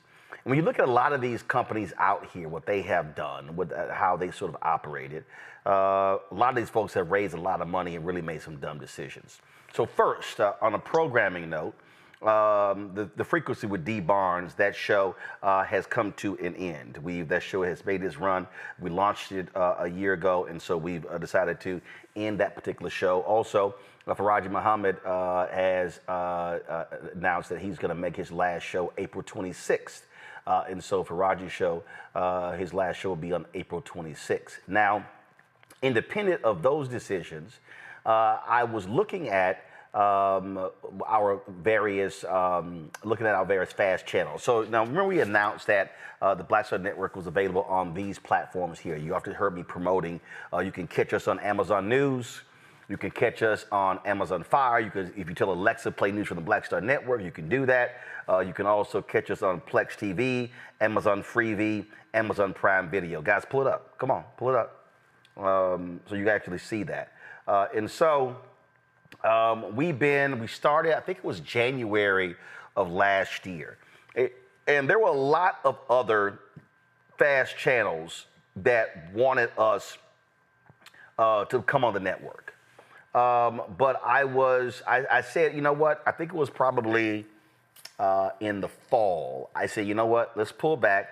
I want to see how we do with these fast channels in terms of what does it require financially, what do they actually, what do they actually generate for us? And so that's one of the things that we did. And so, and again, I told some other people, like, I'm just going to wait and see, what happens. So what ended up happening was I began to look at it. And what happens, in order for us to send the signal, guys, pull the graphic up. So in order for us to send the signal to Plex TV, to Amazon Freevee, to Amazon News, to Amazon Prime Video, you have to get another company. You have to get a company that actually sends the transmission. So if you take this show right here, we actually send our signal direct to YouTube. So what we do with our show is we send our show from our control room to a company called Switchboard Live, which is Black owned. And then the show is then distributed to YouTube, Facebook, Twitch, the Blackstar Network app. But then we had to hire a separate company to actually send our signal out to the fast channels. And so they have various requirements for you to actually do that. And so we hired a company called Mux IP. And so what they did was they then sent out the signal. Well, there were some issues with Amazon. So Amazon hit us up about a month ago saying, hey, the signal has been failing. Y'all got to switch providers. And so I said, okay, fine. So we found another provider. So Mux sent the signal to them, and then the signal goes out. The bottom line is this here. But with the fast channels were generating about $2,000 in revenue a month. Now, it was costing me more money to send the signal to the fast channels we were generating in revenue. So I was then going to have to hire another company to actually send the signal out. It was going to be about $7,000. So do the math. So we're going to spend $7,000 sending the signal out, and then we're getting back $2,000. That's a $5,000 monthly loss. That's $60,000 over the year. Well, then you look at the amount of time that it takes for us to load the content. So now you're losing hours there as well. So I was having a conversation with my digital guy, Kenny, and I said, you know what? If we bust our butts, because what they want you to do, the way the fast channels work, they want you to promote them, say, hey, come watch the Blackstar Network on Amazon News. Come watch the Blackstar Network on Plex TV. Come watch the Blackstar Network on Amazon Freevee. Come watch the Blackstar Network on Prime Video. So they want us to like push to market to come sit on their fast channels. So if we got uber aggressive on saying watch it there, and let's say the revenue increased 50%, that means the revenue would go from $2,000 to $3,000. So now we're losing $4,000 instead of $5,000. And I'm like, that's not going to happen. And so, as of April 30th, I'm pulling the network from the fast channels. So as of April 30th, its last day, you will not be able to access the Blackstar Network on Amazon Freevee, Amazon Prime Video, on Plex TV, or Amazon News. It simply doesn't make any financial sense. Makes no financial sense. And see, the reason I want y'all to understand that is, look, we did it. We wanted to see what it could do, what it could generate. But the bottom line is the money is not coming back. And I'm not going to purposely lose money every single month when I can reallocate that money and hire another producer or hire a booker or hire a writer for the website. That's what I actually would do. And so what I need you to understand is what's going on. It's a perfect example. The folks at Semaphore put up this story where The Intercept was launched by the billionaire co-founder of eBay, okay, Pierre Omidyar, okay? According to this story, they're losing $300,000 a month. They are at risk of going out of business. Now, when you look at these other stories right here, guess what? BuzzFeed News no longer exists because the company shuttered BuzzFeed. They said BuzzFeed was losing $10 million a year, okay? Got rid of them. Vice News has been going through all sorts of drama. You see right here, former digital media darling Vice to end website lays off hundreds. Not only that, folks, you take, there was one site, you heard me talk about the recount. And John Heilemann, you see him on MSNBC, and he used to be partnered with Mark Halperin, and they had raised, y'all gonna trip out. You've heard me mention this before. They had raised, they launched the same year we did, okay? The recount raised all this money, $32 million they raised. Matter of fact, here was a story from 2020. Scoop, the recount raises $13 million in Series A funding. And it was John Battelle and John Heilemann. And they were all touting this whole deal. And they, strategic media companies as partners, blah, blah, blah, blah, all the sort of stuff like that. All the great things they're doing. And guess what? December 23, they were out of business.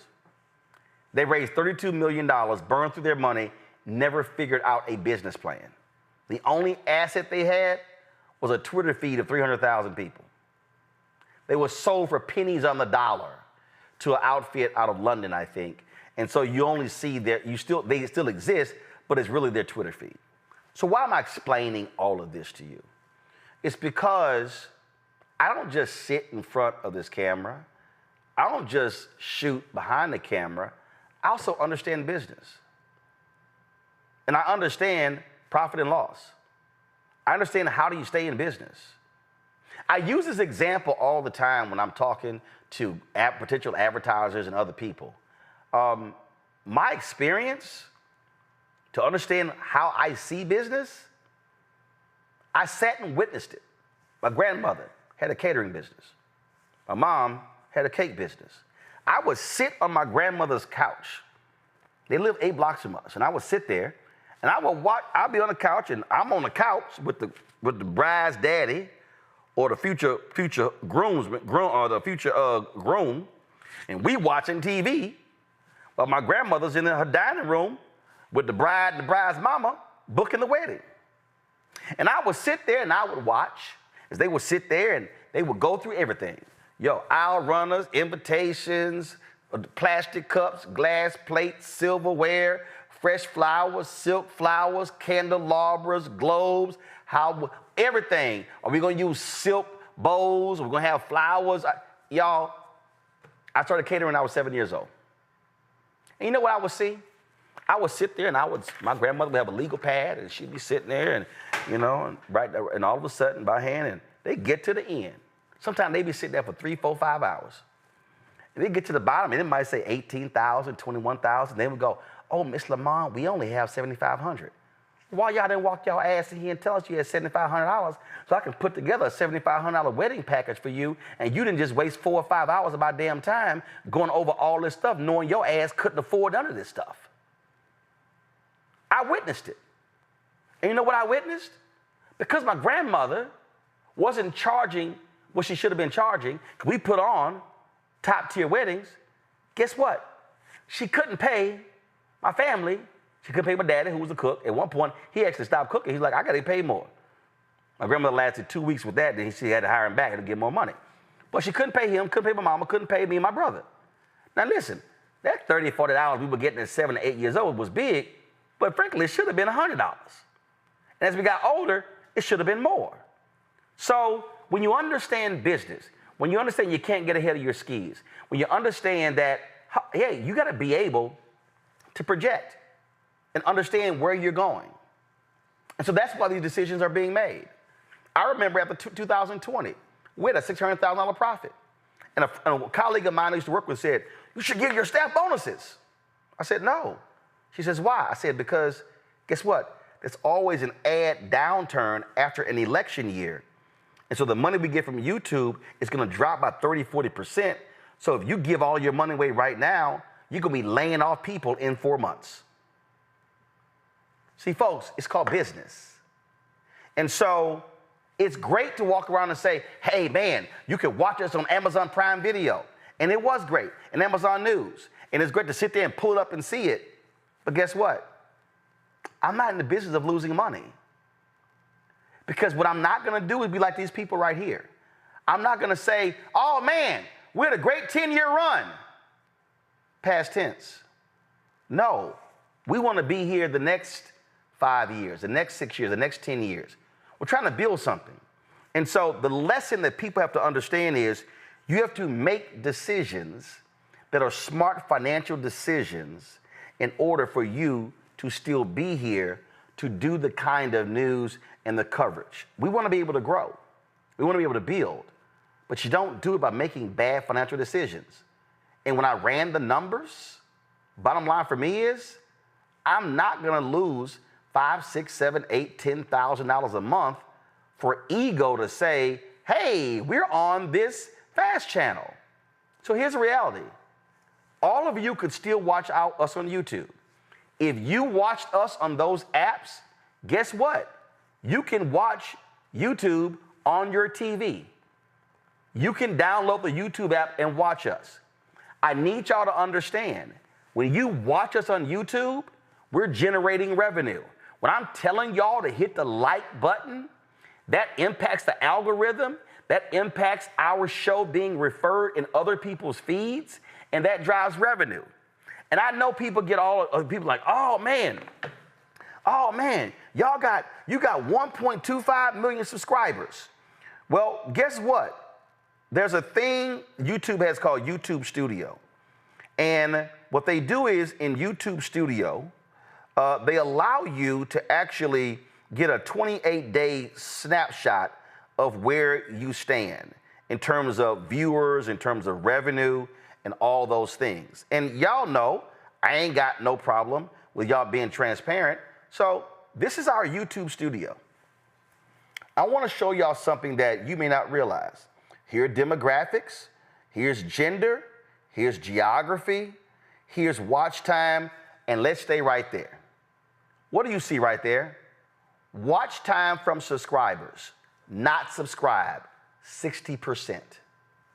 Subscribe, 40%. That means that 60% of the people that watch us every single month on YouTube don't even subscribe to the channel. So don't get caught up in the ego of, oh my God, we got 1.25 million subscribers, when 60% of the people watching don't even subscribe to the channel. I'm saying all of that for you because we want to be able to cover the stories. We want to be able to travel. When you give money to this show, and I appreciate y'all up front, y'all said it. I told y'all, we're not sending out swag. I would love to be able to send out people hats and shirts and mugs and all kind of stuff. That stuff costs money. The postage costs money. Makes no sense. We probably had about 100 people who have filed reports against us with PayPal, or I'm not getting anything for my money. We've had 20,000+ people give, knowing full well that they're investing in this. So when I spend money at this network, I understand where the money comes from. And so I'm not going to just burn money for the hell of it. We're going to make smart decisions. So I wish we could stay in those fast channels, but they make no economic sense. There's no return on investment. There's none. If other companies want to lose money and say, hey, we're on those channels and we hope in the future that turns around, great. And you know what? I'm not saying we may not come back on those fast channels in a year or 2 years.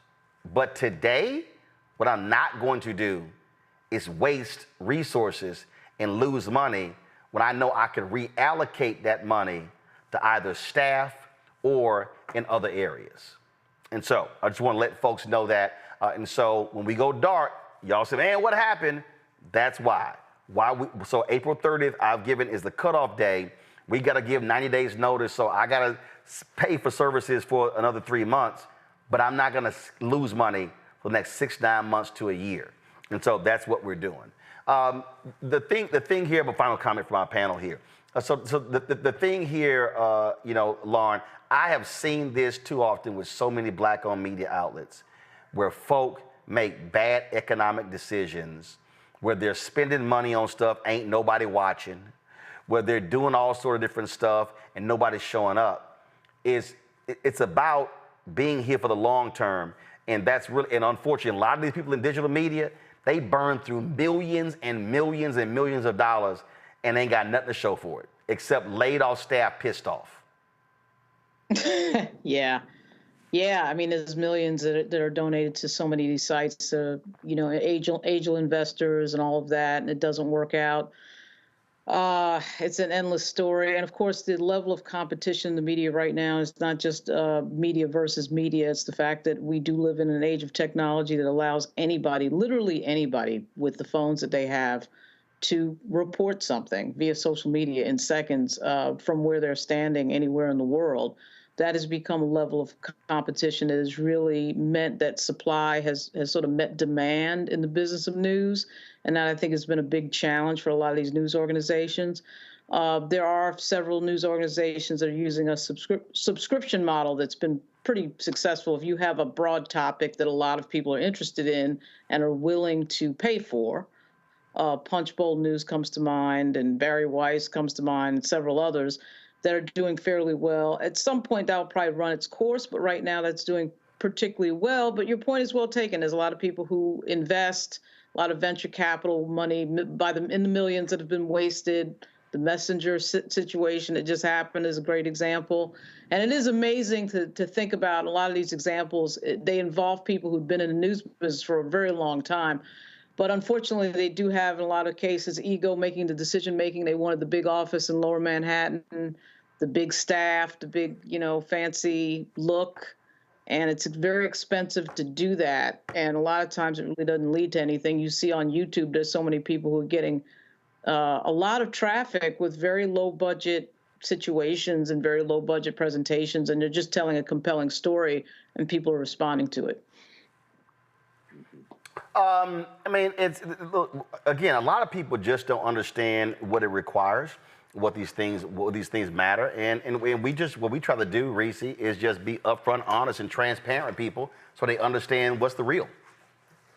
Yeah, and I think that transparency is really revolutionary in this environment.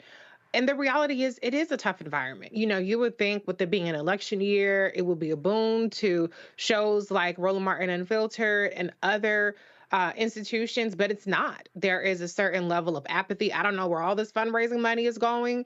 And there's a certain level of people being checked out of getting real content that is compelling and actually impactful to their daily lives. And so I think that this channel, your brand, is very strong because you have built up that cumulative credibility as opposed to trying to get instant followers, trying to focus on the glitz and the glam and the appearance, even though you're no slouch there. Be clear, I'm not saying that. But I'm saying the content is really king here. The credibility is really king. And that's what keeps people coming back. But the reality is this is a business. And, you know, the fact that you have made access to your content free, there is a lot of money in subscription. Everybody can have a subscription on Instagram or whatever else and Patreon or whatever. Your content is free and it is enriching our community. And so I applaud you for being the businessman that you are and putting our community first and still making sure that people have access to this information that they truly aren't getting anywhere else at the consistency, quality, and volume that the Blackstar Network brings. And see, and the thing that I need people to understand, because I don't think folk actually realize this. So take this here. So folks, this is called an LU800. This is the top of the line streaming unit. That's what this is. When we go on the road, local stations, ABC, NBC, CBS, ABC, Fox News, all of them have this. It is top of the line. And so this particular unit allows for you to actually, if you pay for the license, allows for you to actually have 4 cameras coming into here. So in the control room, they can see all 4 cameras. So you don't need somebody on the ground live switching in the cameras. They can actually do it in here. Well, we own 2 of these. Now, again, folk have to understand, and I ain't got a problem showing you, go to my iPad. This is literally the invoice, okay? It costs right here. You gotta pay for up front 75 gigs per month. And you see right there, for 8 months, it's $6,000. The audio license is $938. The IP pipe license is $966. The maintenance and support is almost $2,300. The multi-camera license, which allows for you to do 4 cameras, is $2,917. So the cost, this ain't the cost even of the unit. The cost right there shows you, folks, is $13,903. So you got to actually have the unit. You got to have a rack mount unit to receive the signal. And so total cost of both live views and the rack mount, I think, was around $60,000. So this is what allows us, when we go on the road, to be able to live stream by using the bonded technology. So when we're from the Capitol and we're from all around the country, now we can also plug up Ethernet as well, because sometimes you can't pick up the signal, but this is what this is. So I'm saying all of that. So now folks understand, these are hard costs. These are hard costs. Our app to get the Blackstar Network app, which we control, y'all, that's $160,000 a year. That's a real cost, okay? $160,000 a year. So this is why I'm making these decisions. And what I've said to everybody who working this show is that, listen, here's the other deal. And I can tell you right now, it's a bunch of startups that can't say this. There's not been a day where our staff was paid 1 minute, 1 second late. On time. Most freelancers, contract workers for companies, they get paid on 30, 60, or 90-day term. Meaning, when you turn in your invoice, you may get paid 30, 60, or 90 days later. I pay on 15 days. That's how we do it. So understand how we're trying to build and we were trying to do this. And again, a lot of people don't get it. And so when I hear these yahoos, man, you're always begging for money. Guess what? Ain't no billionaires. I'm telling you right now, I tell you right, all these other companies, all the millions and money that they got, I know what the hell I could have done with that. The recount got $32 million. I can guarantee y'all we would still be in business with $32 million. I started this with $350,000 of my own money and one sponsor.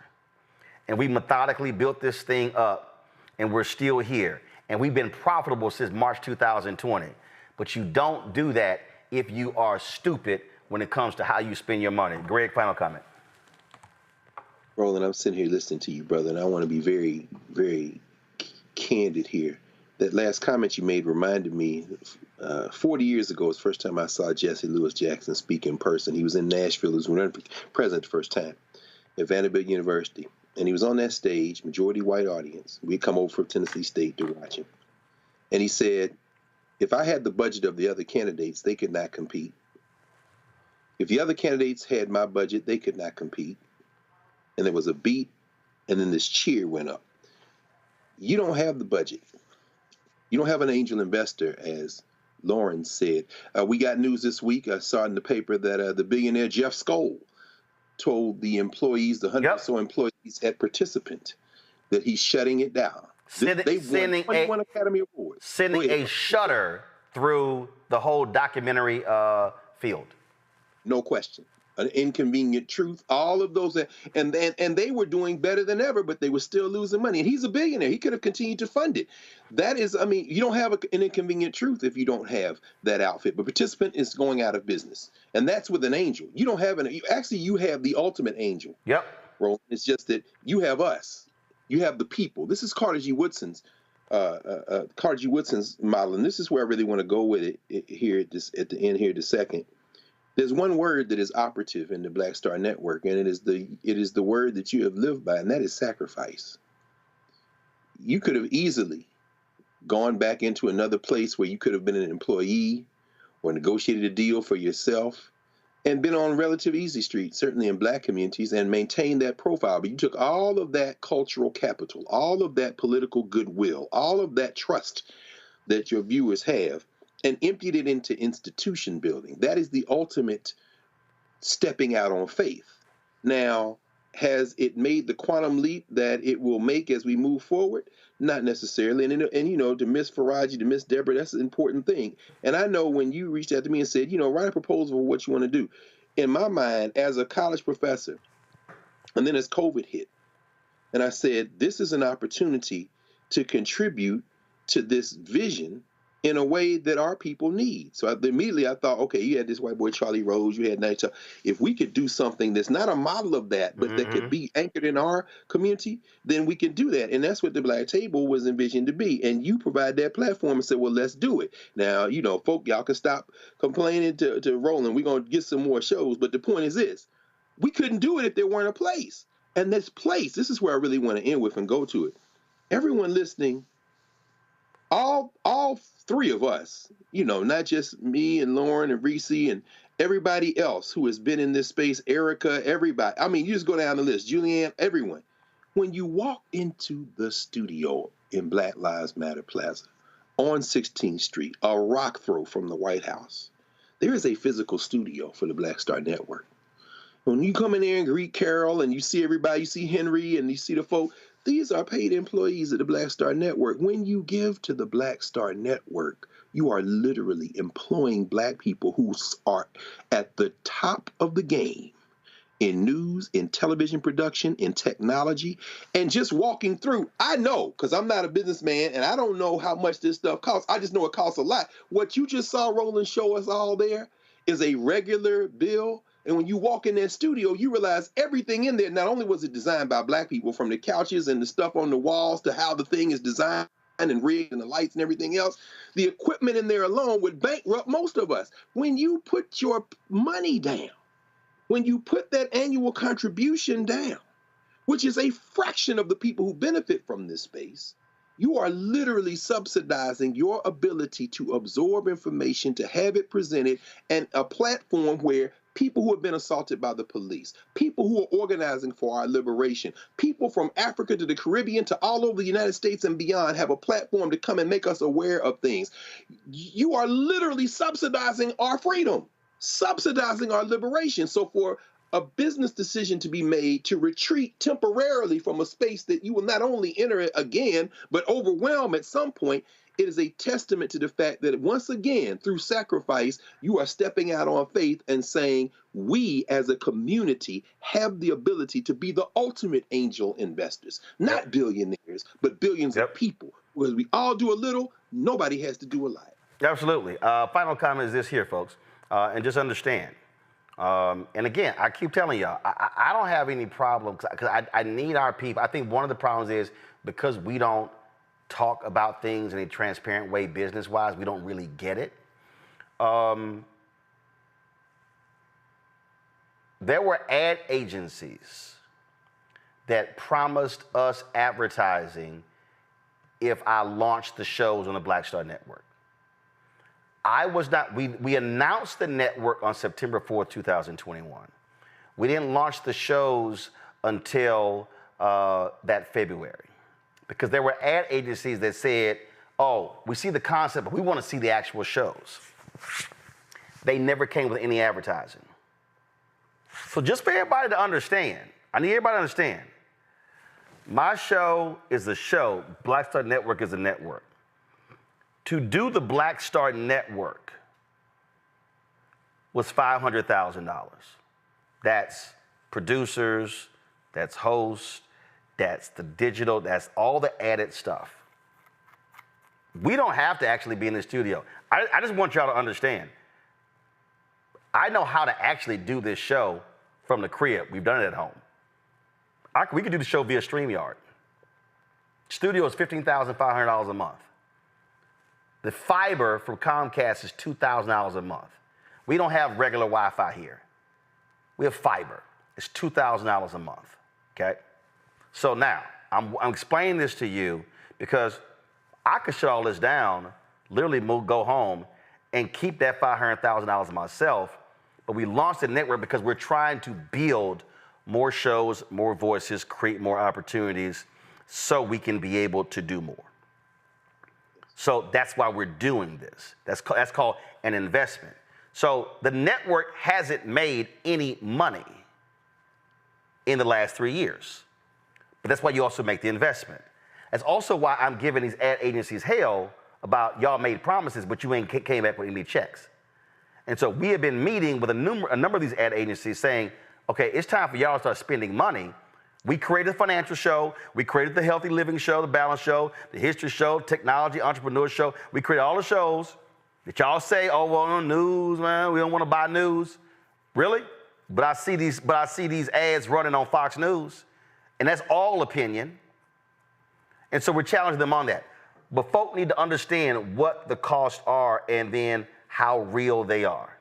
And so when I'm talking about this here, I give you those numbers because the same way I told my nieces, that laptop cost $2,000.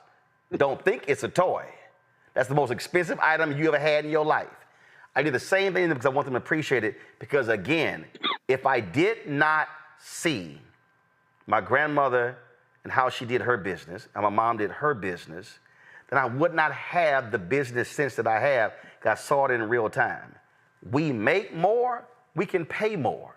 We make more, we can do healthcare benefits and dental benefits, and we can do those things.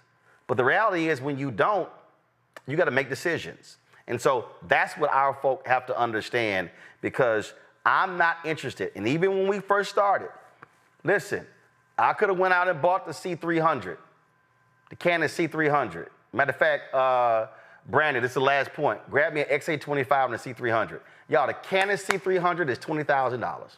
The body and the lenses are $20,000. I couldn't afford to buy 3 of them damn cameras. So you know what he did? I said, all right, I need 3 HD cameras I can use on the road, I can use in the studio, I can use traveling, and so that's what I did. So I bought the Canon XA25. You know, it gave me two XLRs. I studied the camera to say how many uses I can get out of this. And that's what we did. So this right here, y'all, this right here is a Canon C300. This is a cinematic camera. This bad boy is 20 grand. 20 grand. When we launched this show, all we could afford is the Canon XA25. It was $19.99. We bought 3 of them so we can have a 3-camera shoot. Remember that. 5.5 years later, we still got 3 Canon XA25s. We got 5 of these. And we got the Canon C70 film camera. Plus, I got a Canon XA45 that I travel with. Plus, we got 3 Canon XF405 4K cameras. That's called growth. You can't get to this if you don't start with this. And too many folk don't understand that. So we appreciate y'all being on today's show. We thank y'all being on our panel. And to Greg's point, when you create, and this is the thing, when you create the platform, you provide opportunities. And I remember I keep telling y'all, me and Greg almost fought when we first met at the 12 Years a Slave movie screening. Sure did. And his Howard University students would hit me on Twitter. I was like, man, I ain't scared of no damn Greg Carr. I don't know who the hell that is. Right. And you know what? That child that started the fight, the B, she has a PhD now. She's on faculty at Bowie. She was a freshman. She the one. I'm not. She set it off, bro. Man. And they learn and I wasn't scared of nobody. And then people were cussing me out, man. How you putting that foul mouth, that nasty woman Reese on your show? And then Reese comes on the show trying to be all prim and proper. I'm like, hey, that ain't who in the hell I booked. Your ass need to be who you are on the damn show. That is true. True story. I literally I said, what you doing? I'm like, no, do you? And so now, she got book, card game on Sirius XM. But y'all, look, the stuff Lauren does, Lauren got her Substack deal, Y'all, you create opportunities not just for you, but for other people as well. So their voices also can expand. That's why there's a whole bunch of them Negroes you see. Let me tell y'all something right now. April Ryan, her first place where she got paid to be a contributor was on my show, Washington Watch. Nia Malika Henderson, her first opportunity to do television was on Washington Watch. Laura Coates, the first time she ever actually hosted a national show was my show News One Now. Gianna Caldwell, Shermichael Singleton, Paris Denard. I can go all down the road, Republicans and Democrats. That's why you create black platforms, black-owned platforms, to create opportunities for people to be able to have a voice and then build from there. But you cannot do it if you broke and out of business. Lauren, Greg, Reese, I appreciate y'all being on the show. Thank you so very much. Folks, if y'all want to support us in what we do, and it's real, I'll lay out to y'all. Our Bring the Funk fan club is real. I'm telling you, if 20,000 of our fans say we're going to give $50 each every year, that's $1 million. It's $1 million. Huge for us. If you can't give that, you give less, understand. You can give more, great. But if 20,000 fans give $50 each, y'all, boom, we're there. Somebody in the chat goes, maybe Oprah can support. That's the problem. Greg told y'all that. We ain't got to wait on Oprah. Not when we move as a collective. So, $50 a year is $4.19 a month, 13 cents a day. I'm already talking to 3 or 4 other people who want to carry their shows on the Blackstar Network. Trust me, we're going to have other shows. We are not going anywhere. We're building this. And so, you can send your check and money order. P.O. Box 57196, Washington, D.C., 20037-0196. Cash App is $RM Unfiltered. PayPal, R Martin Unfiltered. Venmo is RM Unfiltered. Zelle, Roland at RolandSMartin.com, Roland at RolandMartinUnfiltered.com, and download the Blackstar Network app. Y'all, we should easily be at 100,000 downloads. So please download on your Apple phone, Android phone, Apple TV, Android TV, Roku, Amazon Fire TV, Xbox One, Samsung Smart TV. Also get a copy of my book, White Fear, How the Browning of America is Making White Folks Lose Their Minds, available at bookstores nationwide. Get the audio version on Audible. And beginning next week, we're going to have the commercial ready. A lot of people have been asking me this. I had a whole book on the 2008 election with President Barack Obama. All of my reporting. And so we're going to have that at a special rate for all of you beginning next week. And I will personally autograph every single one of those, books. And so we'll tell you all about that. On next week. And so, y'all, we're making this thing happen. You know what we're doing. It's all about going to the next level. So we appreciate your support. If you've given to us already, man, we absolutely appreciate it because, again, y'all have been amazing. Our fan base has been absolutely amazing. But trust me, your money is well spent, and we appreciate every single dollar that you give. If you give us on YouTube, we appreciate that, but they get a cut of that. Give to us direct. Cash App, Venmo, PayPal, Square, or check and money order, because that way we can take advantage of all of it. I'll see y'all tomorrow, folks. Holla! Blackstar Network is here. Oh, no punch! I'm real revolutionary right now. Thank you for being the voice of Black America. All momentum we have now, we have to keep this going. The video looks phenomenal. See, this difference between Blackstar Network and black-owned media and something like CNN. You can't be black-owned media and be scared. It's time to be smart. Bring your eyeballs home. You dig?